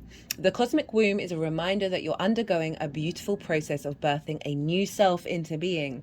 You don't know who or what it is yet, but you know it's full of life and love and passion and spirit. It's the first perfect expression of joy imbued with love incarnate and ignited by the vital spark received from the divine. If you've had a difficult time in recent memory, feeling dry and stagnant or lost and unsupported, this is changing right now. You will feel newly inspired as so many ideas beckon for your attention. Know that you're safe to explore the expression of your rejuvenated creativity, releasing all judgment as your curiosity is piqued. You're in the most fertile cycle of your life right now, intuitively keen with heart wide open, mindful that each step in the direction of your dreams and desires is effortlessly supported by all the divine helpers in the unseen realm. So that's helping us bring back to what's being activated. I know there was quite a lot here, but there's also a real big empowerment here of what you're bringing into your foundational space, right? The fertility of creating and cultivating that energy. And you've got a real great support with your tools as well, that is really going to make sure that what's coming through here is locked into your foundational space. Well, Pisces, I hope you enjoyed this reading, and there was a lot going on there. If you enjoyed it, if it resonated, or if you just like the tarot and the astrology, it'd be an honor if you hit that like button. It would bring me a lot of joy, and it helps the algorithm, which is always good. If you want a personal reading beyond what's going on here or in a different transit or anything really, my website and my email address is in my website, that's in the description box. Other than that, Pisces, be good to yourselves, be good to those around you, and most importantly, be well until we meet again. Aquarius rising. How you doing, Aquarius? So this is the reading for the Gemini new moon. I read for the rising sign, so the astrology will link in closest to that. However, for those of you who don't have Aquarius in the first house, look to where Aquarius does fall in your natal chart. Look to the house that it's in, the themes of that house, and you want to apply those themes as well as all the other meaning you've got going on in the sign of Aquarius, and apply all of that to the messages that come through. It will be as if that Aquarius energy has now moved to the first house. So the astrology for the rising sign will still link in. You just got to add on your natal chart meaning on top of it. Right, Aquarius rising, where is this happening for you? This new moon is happening in your fifth house. The fifth house is your creation energy, the house of joy. Everything that I'm going to say stems from that creation energy, the power for you to create in this world. And this is your pleasure, your joy, your amusement, your games, the play that you find. It's linked into children, both literal children, children that you work with, your own children, as well as figurative children, your inner child, as well as things you birth into the world from a creative point of view. This house is also linked into romance and dating. So we've got this new moon happening here. I do apologize for the delay in getting this transit out. I did a Jupiter in Gemini transit series that took a little longer than anticipated, and the themes of that transit are very prevalent and prominent in this new moon energy. So that is a year-long transit of Jupiter being in this sign. So the transit series is relevant over the next year, but you might want to go and watch that to get a deeper understanding of what Jupiter's up to in the sign of Gemini. It won't be there in this house for another 12 years, and so you might want a deeper understanding of that and come back to this reading. Other than that, I've also done a pick a card reading for the Venus Sun Cazimi that happened on the 4th of June. That will be going out on Friday, on Venus's day. And again, those themes are very relevant as well, because Venus is conjunct the sun and the moon. Oh my goodness. Venus is in her favorite place to be. She loves being in the 5th house. And so you're getting a big Venusian energy come through with this new moon. Mercury and Jupiter are also in the sign of Gemini. So we've got this pile up going on in this house. So you're having big activations around getting creative, around figuring out what your pleasure, where you get joy from. Perhaps doing some inner child work. And some healing around wounds, around romance and dating. Now this new moon, this is a great time to plant seeds in regards to all of these themes, and particularly because Jupiter's just moved into this sign, so we're really amplifying the wisdom and the expansion that we're going to find with the new moon seeds that we plant. So what kind of seeds can you plant here? Well, this is an elevation of your creation energy, a deeper connection to pleasure. This can be in any area of your life, of joy, of how you find amusement, right? How do you connect to play? An elevation of your relationship with children, including your inner child. An elevation of your relationship with romance and dating. And this moon is beautiful. I've done a collective reading. That's always the first reading to go out, and that is where I get to break down the astrology in way more detail, and I really tap into the energy of the moon, of how the celestial bodies are talking to each other at the exact moment of the new moon, that form a harmonic blueprint that is the baseline for these readings. So if you want a deeper understanding of what this moon is all about, I do recommend going and checking out the collective reading.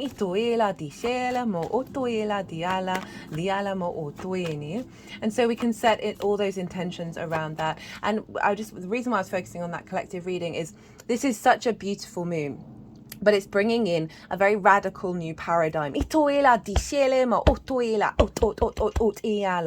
Because this moon is what's called out of bounds. The Sagittarius full moon was also out of bounds.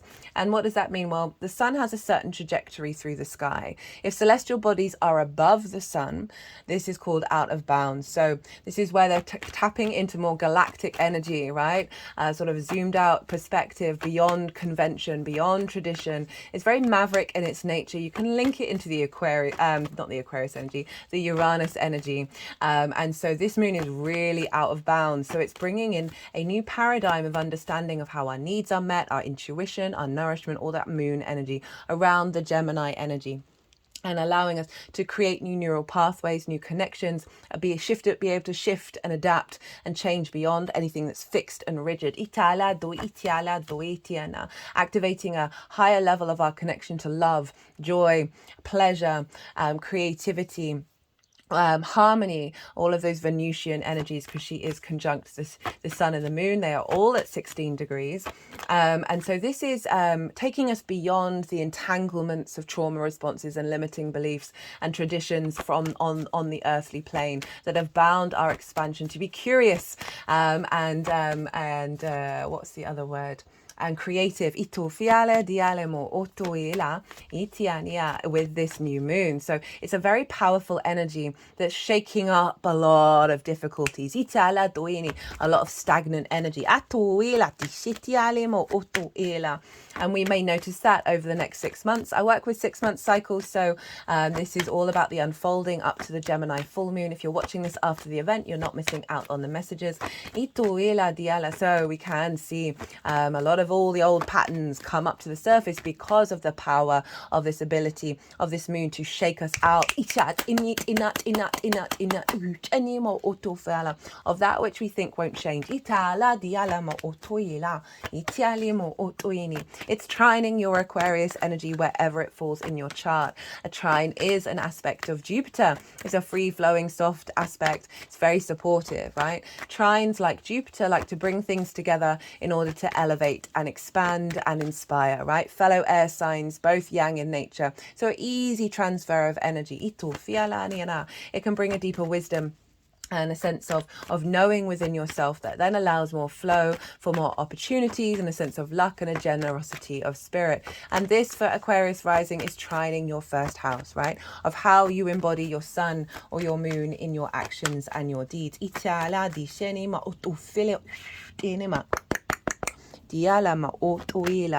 And it all depends on whether you've got a day or a night chart, which luminary is providing wisdom of where you're headed to your ascendant, which is your navigator. That Aquarius energy is the lens in which you embody yourself, right? The lens and how you move through the cosmic waters. It's your sense of self, your body, your character, and it's often how other people see you. So you've got this alignment going on of being very inspired from a creative point of view, in order, and then embodying that in the way that you behave, right? And your understanding of self, bringing in more joy, bringing in more play, amusement, creativity, and curiosity as well, from a really elevated heart space, right? Venus being at the center of this, and through our heart, we are able to bring in a higher frequency, and then that is all infusing with your understanding of self, right? And how you want to embody that, and you're going to see that unfold over the next 6 months. We can have a fair amount of trauma in the 5th house because of that inner child energy, because of romance and dating, right? And how we connect to our creativity. That inner child can seek out a lot of stimulation and a lot of addictions because it hasn't felt secure and safe. It's needed to overcompensate. And this new moon can help you work with that. If those are things that you struggle with, we're all addicts, right? We've all got a phone. Oh, the deck's been very specific with you, Aquarius. And so this can be something to work with, and then realizing, okay, a lot of the things that you may be drawn to or connecting to from the 5th house come from that wounded inner child, right? And we want to soothe that inner child so it knows it's safe, knows it's secure, that it can then explore other things, and elevate its understanding, and all of this wisdom and all of this expansion with this new moon as it unfolds will infuse into your sense of self, right? And how you embody yourself. We've got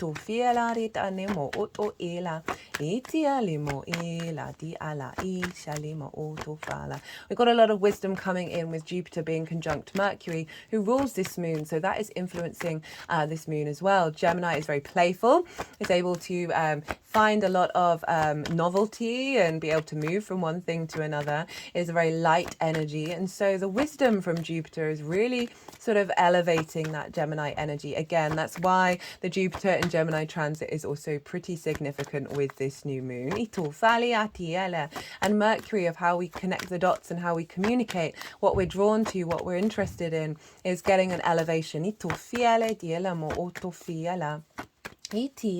A deeper sense of knowing within you that you're connecting to your inherent creation energy with this new moon. Now,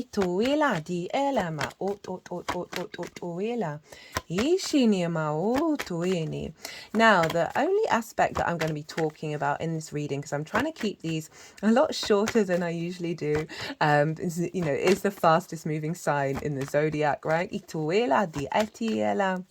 Is a square to Saturn, and Saturn is over in Pisces, in your 2nd house. And this is your house of your skills and your tools. Okay, they're just putting it by the heart space. I could feel like a heaviness in the deck.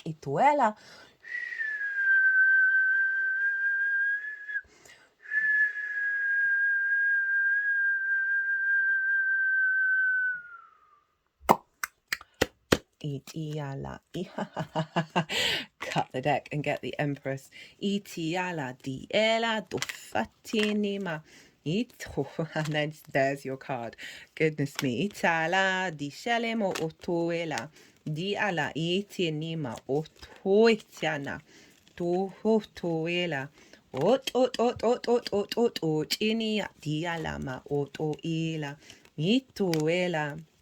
Dashing it. Oh my goodness. Oh my goodness. Itiali atin. A lot of similar cards. Fala. A lot of similar cards. Ituela. Five of Cups at the bottom of the deck that have come up in the collective reading, and a lot of the other signs, there's been a lot of repeat cards, which is really interesting.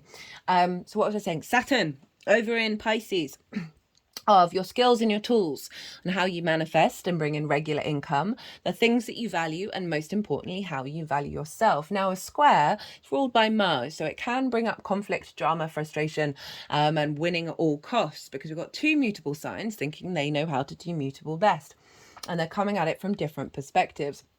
Now, if these things do come up over the next 6 months, they are tools to help you work with and understand, okay, what does this really mean to me? Is it even important? If it is, how do I then work with it? Mars is also a builder and a farmer, and this is about manifestation and creating in the 3D world, right? Squares represent friction. We need friction to bring things into reality, into the 3D dimension. It is about your motivation, your drive, and your action. It builds energy. So this is a cycle of building with Saturn. And Saturn, it's all about, there's a level of understanding cause and effect and bringing in a level of maturity and a sense of commitment and integrity and legacy here. So we've got a combination of your 5th house of your creation energy and joy with your skills and your tools, right? So there can be really bringing in a desire to activate a cycle around finding pleasure in your skills and tools, getting creative with it, activating a more creative energy that's operating from the heart space of what you truly desire. I also see this in relationship to how you value yourself, right? Of healing wounds around that inner child, around your connection to joy and pleasure, as well as romance and dating that may have impacted how you value yourself. And so Saturn is about long-term legacy, so it's activating a cycle of building beyond that, along with that outer bounds energy.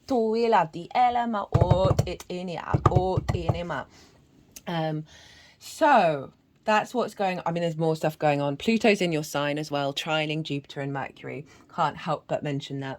So that's why I really do recommend the collective reading of really you're magnetizing a deep inner power within yourself that's in alignment with your creation energy from this sort of higher perspective. And when I say higher, I just mean more integrated and sort of zoomed out, right? Rather than getting fixed in certain ideas and ideologies. So look to where your sun and your moon are in your natal chart. Look to the houses that they're in and the themes of those houses. It can be really useful to apply those themes into the intentions that you set, as well as being aware that those themes are likely to crop up in relationship to how this unfolds for you on a more personal level. If you want a deeper dive into this, my website is in the description box. So as well, and my email is in the website as well. So if you want to sort of explore what comes through in this in more detail, let me know. And that would be a lot of fun. Anyway, right, so I'm going to go consciously quiet and soften my mind. The energies that I work with, they are going to do some energy work. They're going to move the cards around, and then they're going to put the cards into the 3 piles. Now I'm doing things a little bit differently than I usually do regulars. The 3 piles are going to be what's going to be activated with this cycle, what are the challenges, and how and should you choose to accept them, and how to work with those challenges. And then pile 3 is the tools to work and amplify this energy.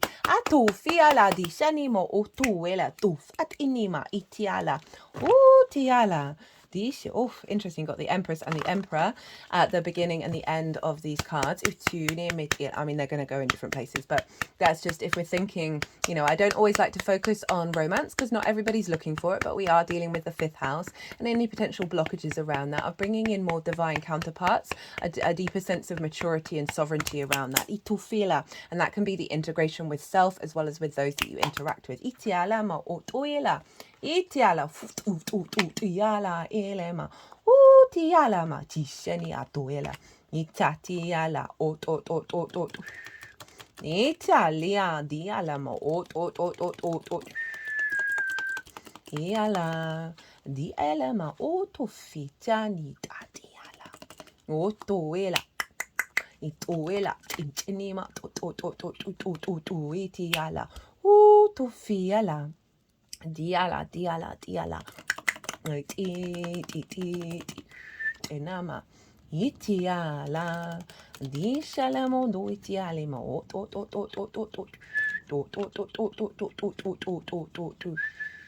diala di ela do ela itenemo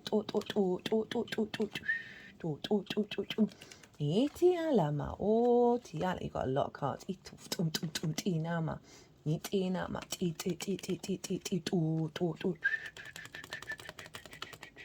diala, dushenima, Itinima. Ot ot ot ot ot ot ot ot ot ot ot ot ot ot ot ot ot. Italia di alama ot ot ot ot iala. Etiela. Di ala di ala di ala di ala di la. Di tine moto fela riatiale. Itialia. Itialia di ala. O tuila. Di shalamoto te ala di ala. Di ti ti ti ti ti ti ti ti ti ti ti o to iania. Ti at o itinia. O to to to to to to to to to to to to to to to to di ali ania. O to yelama itinima. O to to to to. Just gonna pull a couple of oracle cards.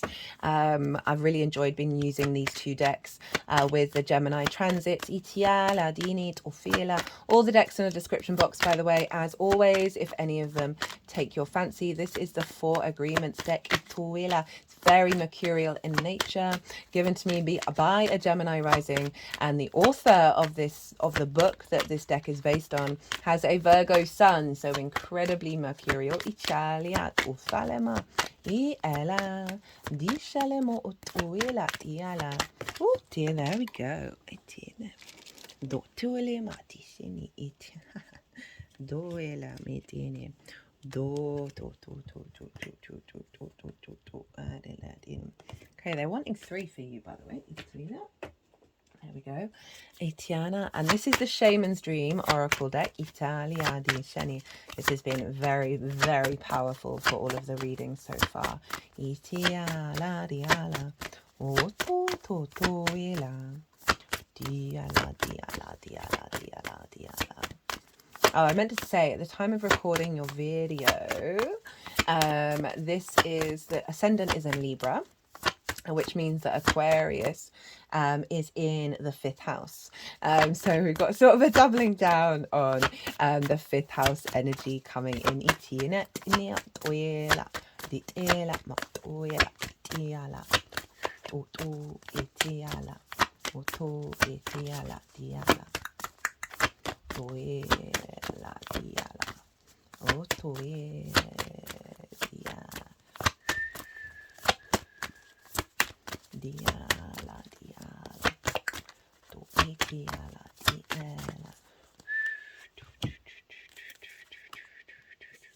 diala, diani, diala, o tuila, dinama. Oof. Okay, you're getting 3 of each. No one else has got that so far, Aquarius. Okay, so what's being activated? We have the 9 of Swords with the Death card. This is shown up for everybody. The 6 of Swords, the 7 of Swords, the Fool, the Ace of Swords, the 4 of Pentacles, the Empress, hello Venus, and the 3 of Cups. So there's a releasing around... this cycle is bringing in a release around, this is about worry and fear, anxiety. It's like cortisol and adrenaline, meaning that you're kind of in a bit of a fear state, right? Of perhaps regret of the past, and worry about the future, perhaps of things repeating. But this figure is certainly not in their joy space, right? They're not in their pleasure zone. And so this can be worrying about so many things, even if it's just on the unconscious space, that is blocking you being able to really embody a higher activation around your 5th house. And it's come with the Death card, which is acknowledging the release that's happening here of things that have served you up to a point, but no longer have authority over you, right? You see, the king is no more, right? And so there's an element of shifting in a state of transformation with this cycle, right? That may bring up, excuse me, may bring up some uncomfortability with that, but just know it's part of letting go. This activation that's happening with this moon, I think I mentioned it earlier, and I apologize if I'm repeating myself, that sometimes when I'm channeling, like all the information just drops out of my head of what I've just said. That because this is bringing in such a I'm always wary of saying higher and lower because I feel like it's so reductive, of bringing in a frequency that's more open and integrated, Italiado from the heart, itufele, that then a lot of the old paradigms can really bubble to the surface because they're being disrupted in your energetic field, and then that can show up in the 3D, itufela. But overall, this is acknowledging that the energy that's coming through to support you, that's being activated, is this sense of release, is this sense of shifting that energy. It's also, interestingly, this is Scorpio, which is your 10th house of your life purpose and your career. So there may be, because of that Saturn over in the second of your skills and your tools, this can be bringing in the part of bringing in more creativity and pleasure and joy when it comes to your career. Itu fiala diala. Six of Swords. This is about acknowledging that you are transitioning into an energy and a landscape that's more calm. There's an element of thriving rather than surviving, right? And taking core constructs and principles that are coming from this out of bounds moon that were always inherent within you, that just may have not been able to really fly free and flourish. And you're taking this into the new landscape. Got the Seven of Swords. Love this card. Another card that's been showing up for pretty much everybody. It came out in the collective reading as well. This is the color of the sun, right? It's a great card. Genuinely don't understand, and I know I probably say this all the time, regulars, genuinely don't understand why everyone's like, oh, someone's tricking you. This is the negativity here, because this figure is stealing away the Five of Swords. The Five of Swords, for me, the most difficult card in the tarot, right? They're like the bully in the room, victim mentality, both of which are not the best way of working with ourselves, right? Real conflict energy, like a war with words, perhaps a war in your brain of certain ideologies and ideas and spells, right? This figure is stealing that away. It's stealing away that discord, that conflict, in order to bring about inner peace.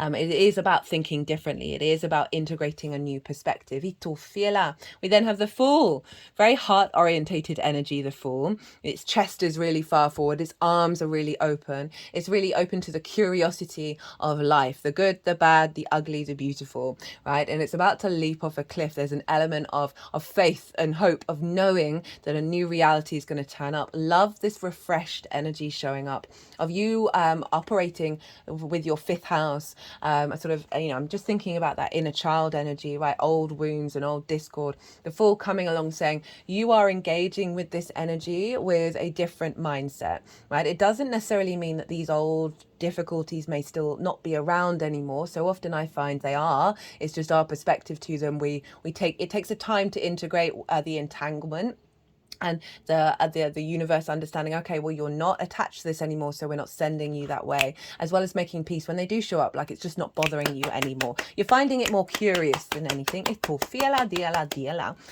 that's not the overall energy I'm getting. I'm really getting a sense of refreshing energy of genuinely being curious and playful, and elevating that from a higher perspective. You see those mountains, they do really represent this sort of higher, more mature perspective, right? It doesn't mean about not having fun and not playing, but not, entangling ourselves in things that just genuinely aren't really that important. But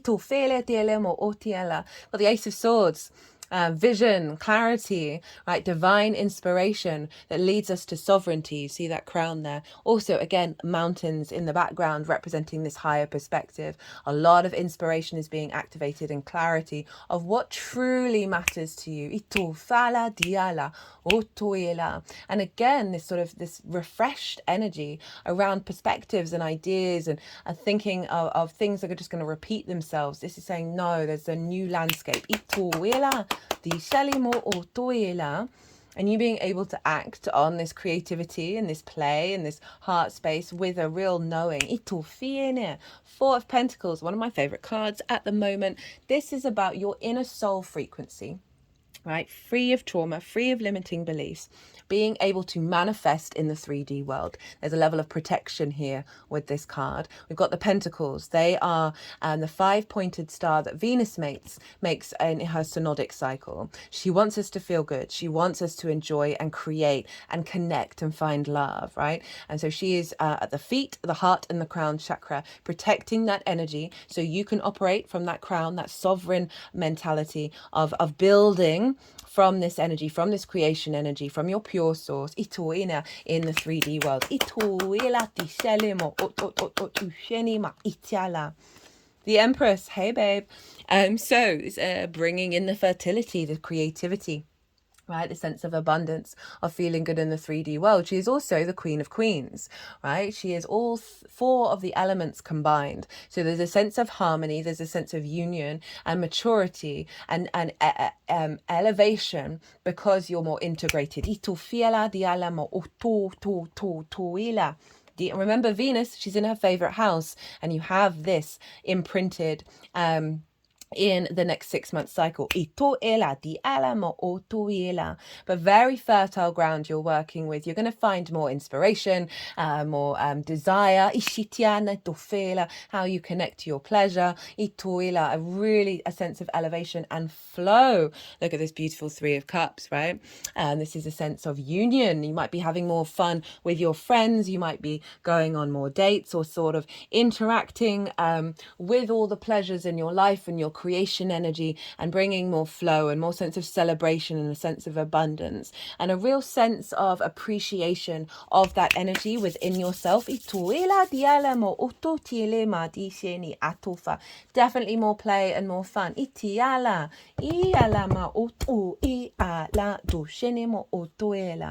So the challenge and how to work with the challenge. 3 of Swords, the Devil. 8 of Swords, Jupiter in Gemini. King of Wands, 8 of Cups, King of Swords, Judgment. So what is the struggle? What is the challenge? Well, this is to let go of old ideas, old constructs that have wounded your heart. Okay, this can be not just about romance. This can be absolutely anything that has restricted your heart energy, your play, your joy, your creativity. So for some of you, right, it's going to come up in various different forms. It's either going to show up in your life in the 3D world, as well as the gradients in between, to you just being in an observation of, oh, I can feel this, I can sense this within me. It's not really showing up, but you're noticing on the subtle energetic level that it's still there. And so the challenge is then to work with that, to be in observation, to explore and understand and let it unfold.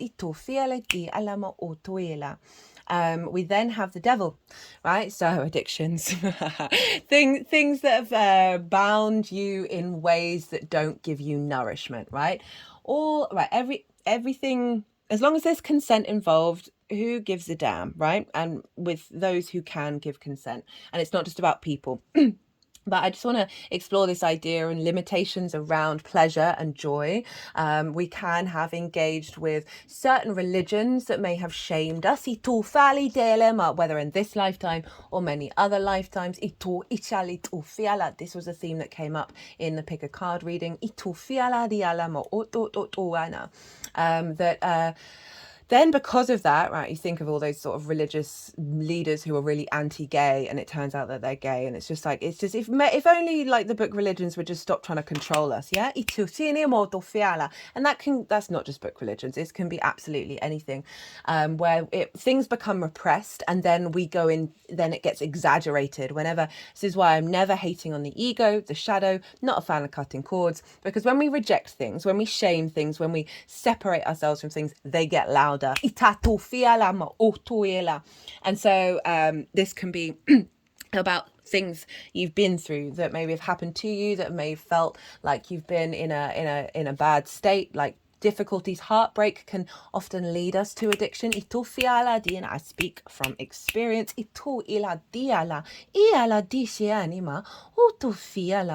And so this devil energy is showing up, and usually I don't often read the devil fully in the traditional way, but it's definitely coming through quite loud and proud here. We then have the 8 of Swords, as I said, Jupiter in Gemini, to highlight that everything is an illusion, right? Trapped in a cage of our own making.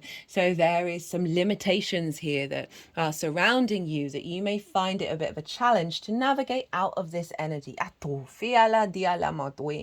Because this could get exaggerated. So bear that in mind and really tap into what works for you. And I said earlier, we can play, we can tap into lots of different things that may be linked into sort of the devil energy. You know whether it's actually genuinely nourishing you, right?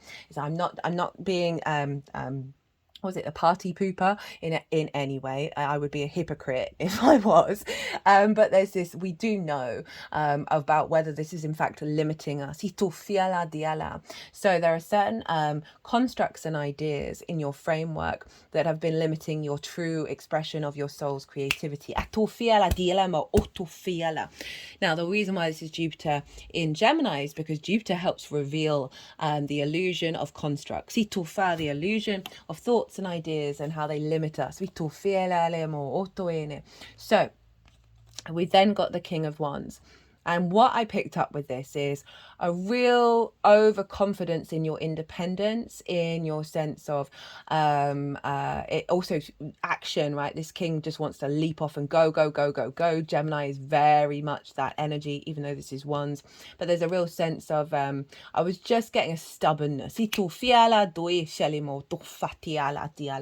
this King of Wands. Of taking action based on your instincts that come from compulsion. Sort of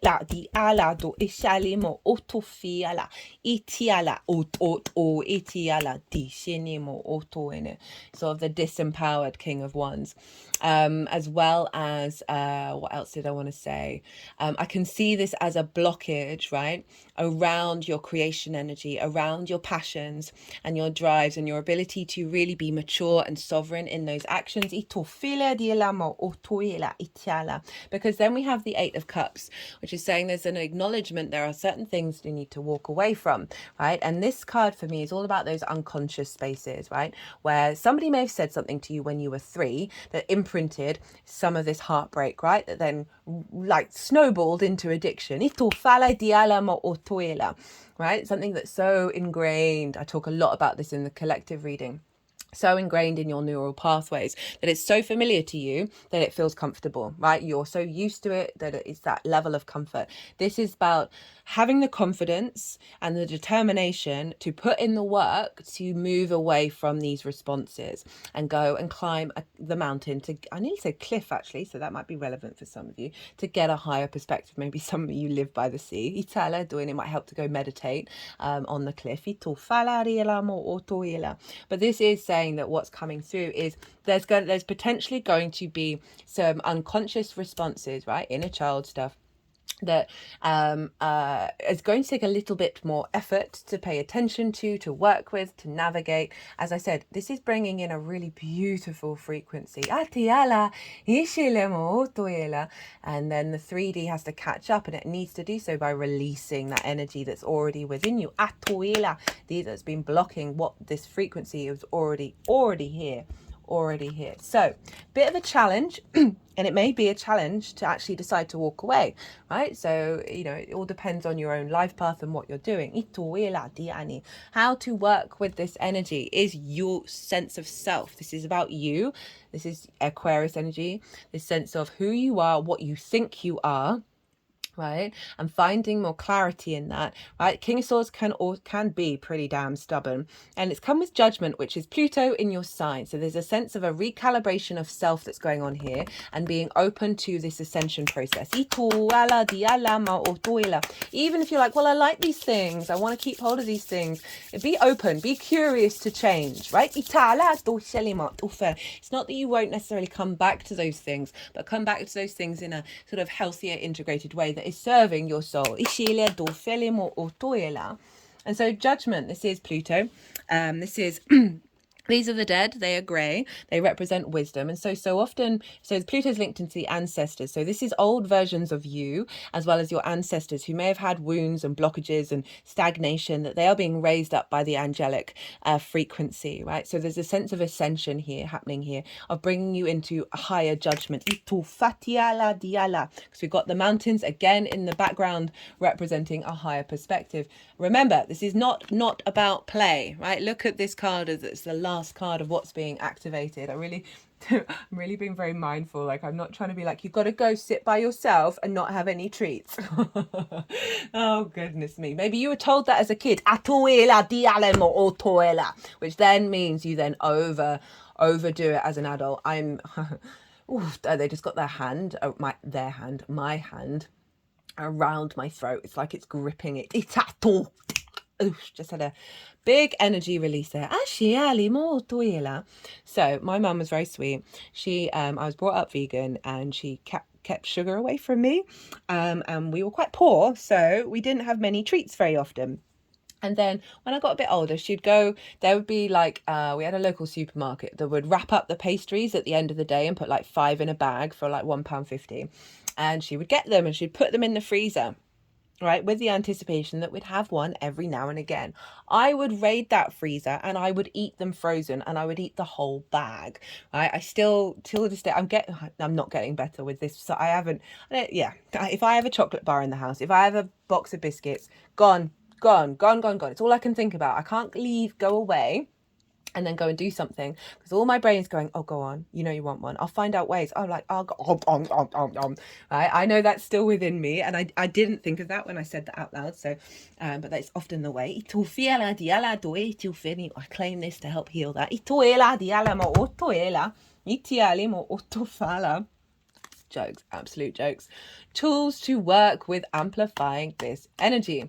The Lovers, Gemini, Page of Swords, Ten of Cups, the Emperor, and the King of Pentacles.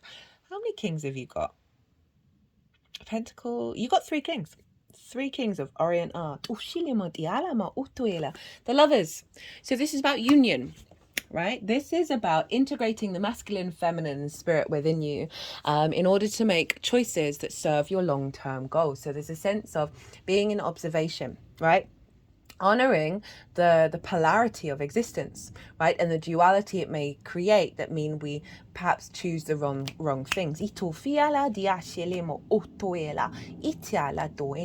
And just not shaming any of that, not rejecting any of that, not judging any of that. Anything that I'm saying is not said with judgment, just more observation of it, my own experience of others, that yeah, sometimes these things feel good, but in the long run, they tend to come and smack you around the head. This Lovers card is really saying, also, focus on finding fun, finding curiosity, finding play in your life, finding that joy, rather than falling into the 9 of Swords, right? Go smell the roses. Fall in love with yourself again, with your creation energy. This is falling in love and integrating a level of pleasure. It's also a sense of union. So there is a calling to be in a state of union with self, right? And I feel like that's linked into this. We have the Page of Swords. This is, love the Page of Swords. This is, they're looking to the past, they're present in the moment, but their momentum forwards is to the future. This is honoring that time's all happening at once, and that we also have to have some kind of clarity and vision and perspective about the past, so it doesn't distort our present and then impact our future. So this is honoring and being an observation of the past, of your past experiences, but finding new ways of thinking about it, finding new ways of communicating with yourself about it, from a place of love. Because this isn't about expecting cycles to repeat, but honoring what we can do to help that is by in observation of the past. This is also, I feel, very much receiving a lot of wisdom and a lot of inspiration. Perhaps when you're doing creative things, you're going to have a lot of downloads. That in the process, those downloads, whether you're conscious of it or not, are going to be helping heal that past. The 10 of Cups. So this is a tool to work with this energy. Okay, what is it that you want? What would make you feel good in every area of your life, right? This is, oh, this is making me think of the 10th house of that Scorpio death card of your career and life purpose. Career doesn't have to be just have to be life purpose, can help facilitate it. With Saturn being in your second of skills and tools, of getting creative, being playful, of working with your skills and your tools, bringing that creativity into that, that facilitating the amplification of the energy with that square to Saturn, of really bringing creativity into your skills and tools, your sense of value, and how you bring in regular income. Cultivate what it would feel like to be so in alignment with self that you then see that in alignment with the external world. You don't have to know what that looks like and what that may manifest, but tapping into the energy of that alignment, how it then ripples out into the outside world, and holding on to the feeling that would feel if everything felt in flow. Other side of this is also, if you do know your goals, if you do know what it is that you want, of focusing on that while working from a creative place with your skills and tools, right? And using that as fuel. The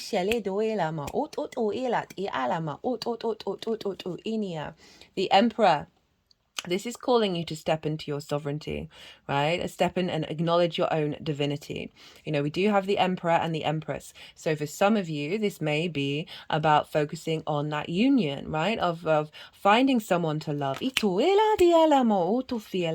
coming from that sort of ascended energy outside of your love languages, right? The inner child can learn love languages from parental figures, forget all about it, then recreate that in their romance, in their life, in how they connect to pleasure and joy, the fun they have with friends. And that can be really distorted, and it's actually got nothing to do with you. It's just part of your journey to figure out what is truly you, right? What is your independent sovereign energy? The Emperor is very wise. And so there is this element, again, of that higher perspective that's coming in with this creation energy. This is also your third house, Aquarius. So this is about implementing things on a day-to-day basis, communicating from a place of wisdom, from a deeper understanding of why all this might be here, right? Give yourself a bit of grace and a little bit of ability to look beyond looking beyond beyond those Eight of Swords of what's actually a limitation. This is calling you to really step into a higher sense of wisdom, and also, again, as I say, linked into communication, your day-to-day, of implementing this sense of joy and pleasure and exploring, right? Exploring new dynamics, right? And not being so rigid. King of Pentacles, putting things into action, right? This is big manifestation energy. The Empress and the King of Pentacles are the only two cards in the tarot that have the golden scepter, which this is acknowledging the capacity to manifest right now and bring all of this and all of this into reality. So this is a tool to focus on your capacity to bring in the harvest, to see all those grapes. They do represent that things have manifested, that there is the harvest, there is abundance. And being but with the curiosity and the playfulness of Gemini, this isn't about putting expectations and assumptions on what's happening. This is simply calling you to act on this joy, this pleasure, this new dynamic. And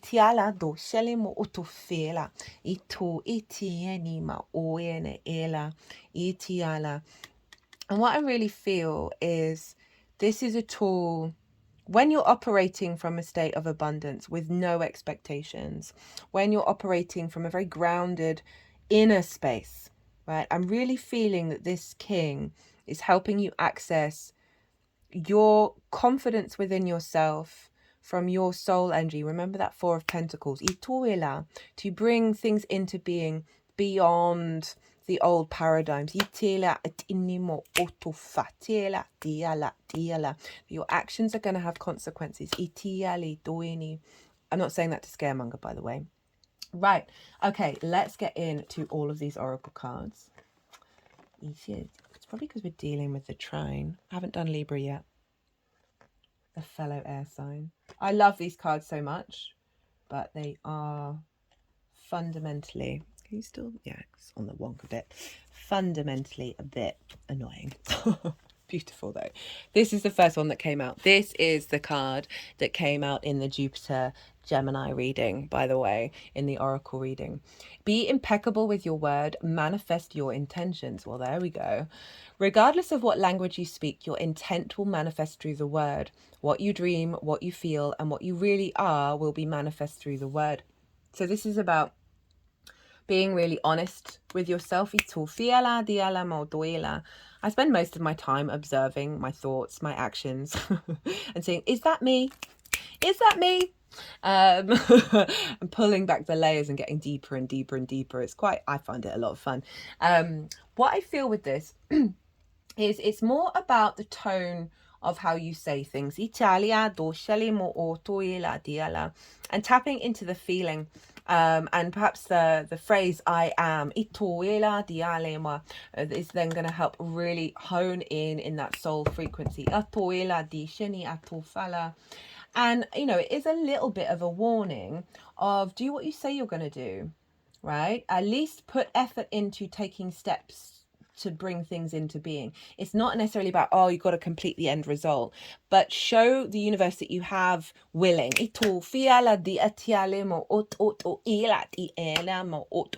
Jupiter being in that sign is very, very powerful in the sign of Mercury of bringing things into being, but it's mutable. So we're able to shift and change. This, again, I feel like is highlighting allow yourself to be fluid in what it is that you want, that the things in the way that you dream, and allow these things to evolve. And, you know, as I said, focus on the phrase I am, because that just really just roots everything and clears the clutter so the universe can manifest with that.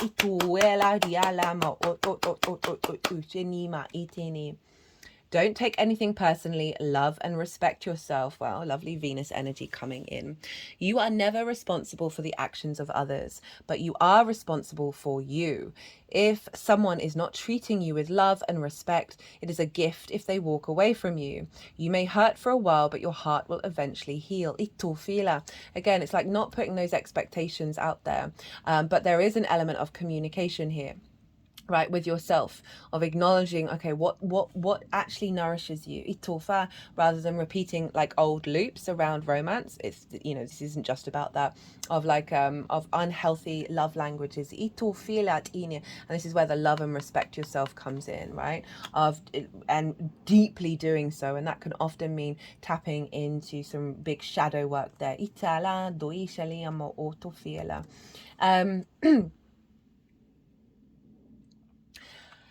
You know, I want to really qualify the part if they walk away from you, because I feel like if you are more in alignment with love and respect for yourself, it's not, they no longer bother you, right? So they can do what they want. They're not impacting your energy, and you don't have to engage with it, but it's not necessarily, it doesn't have to be dramatic, right?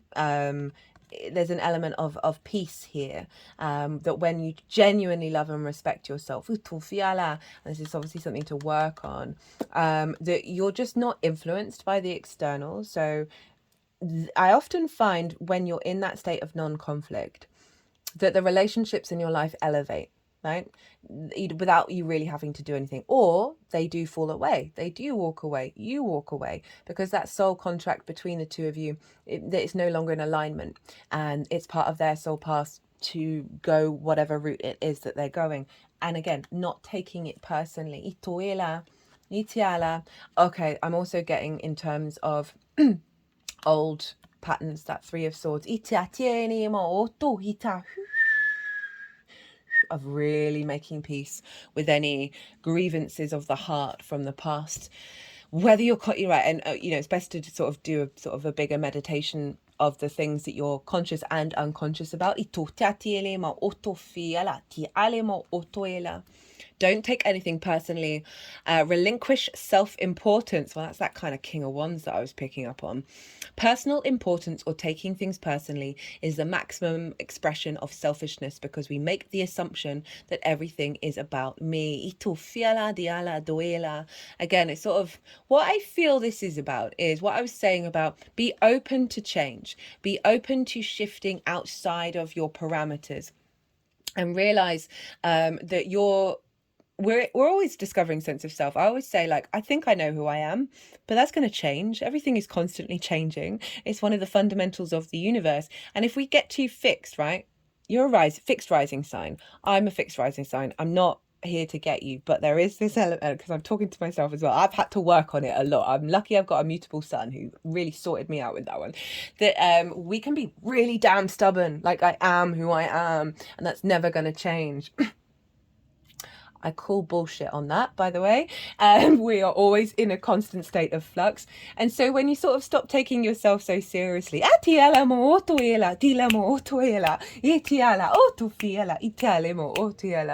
then we allow the fluidity to come in, right? And that's where Gemini really supports us. And it will realign you back to yourself, but that self will still be constantly changing. Right. We have 3 cards here. What order do they want to be read in?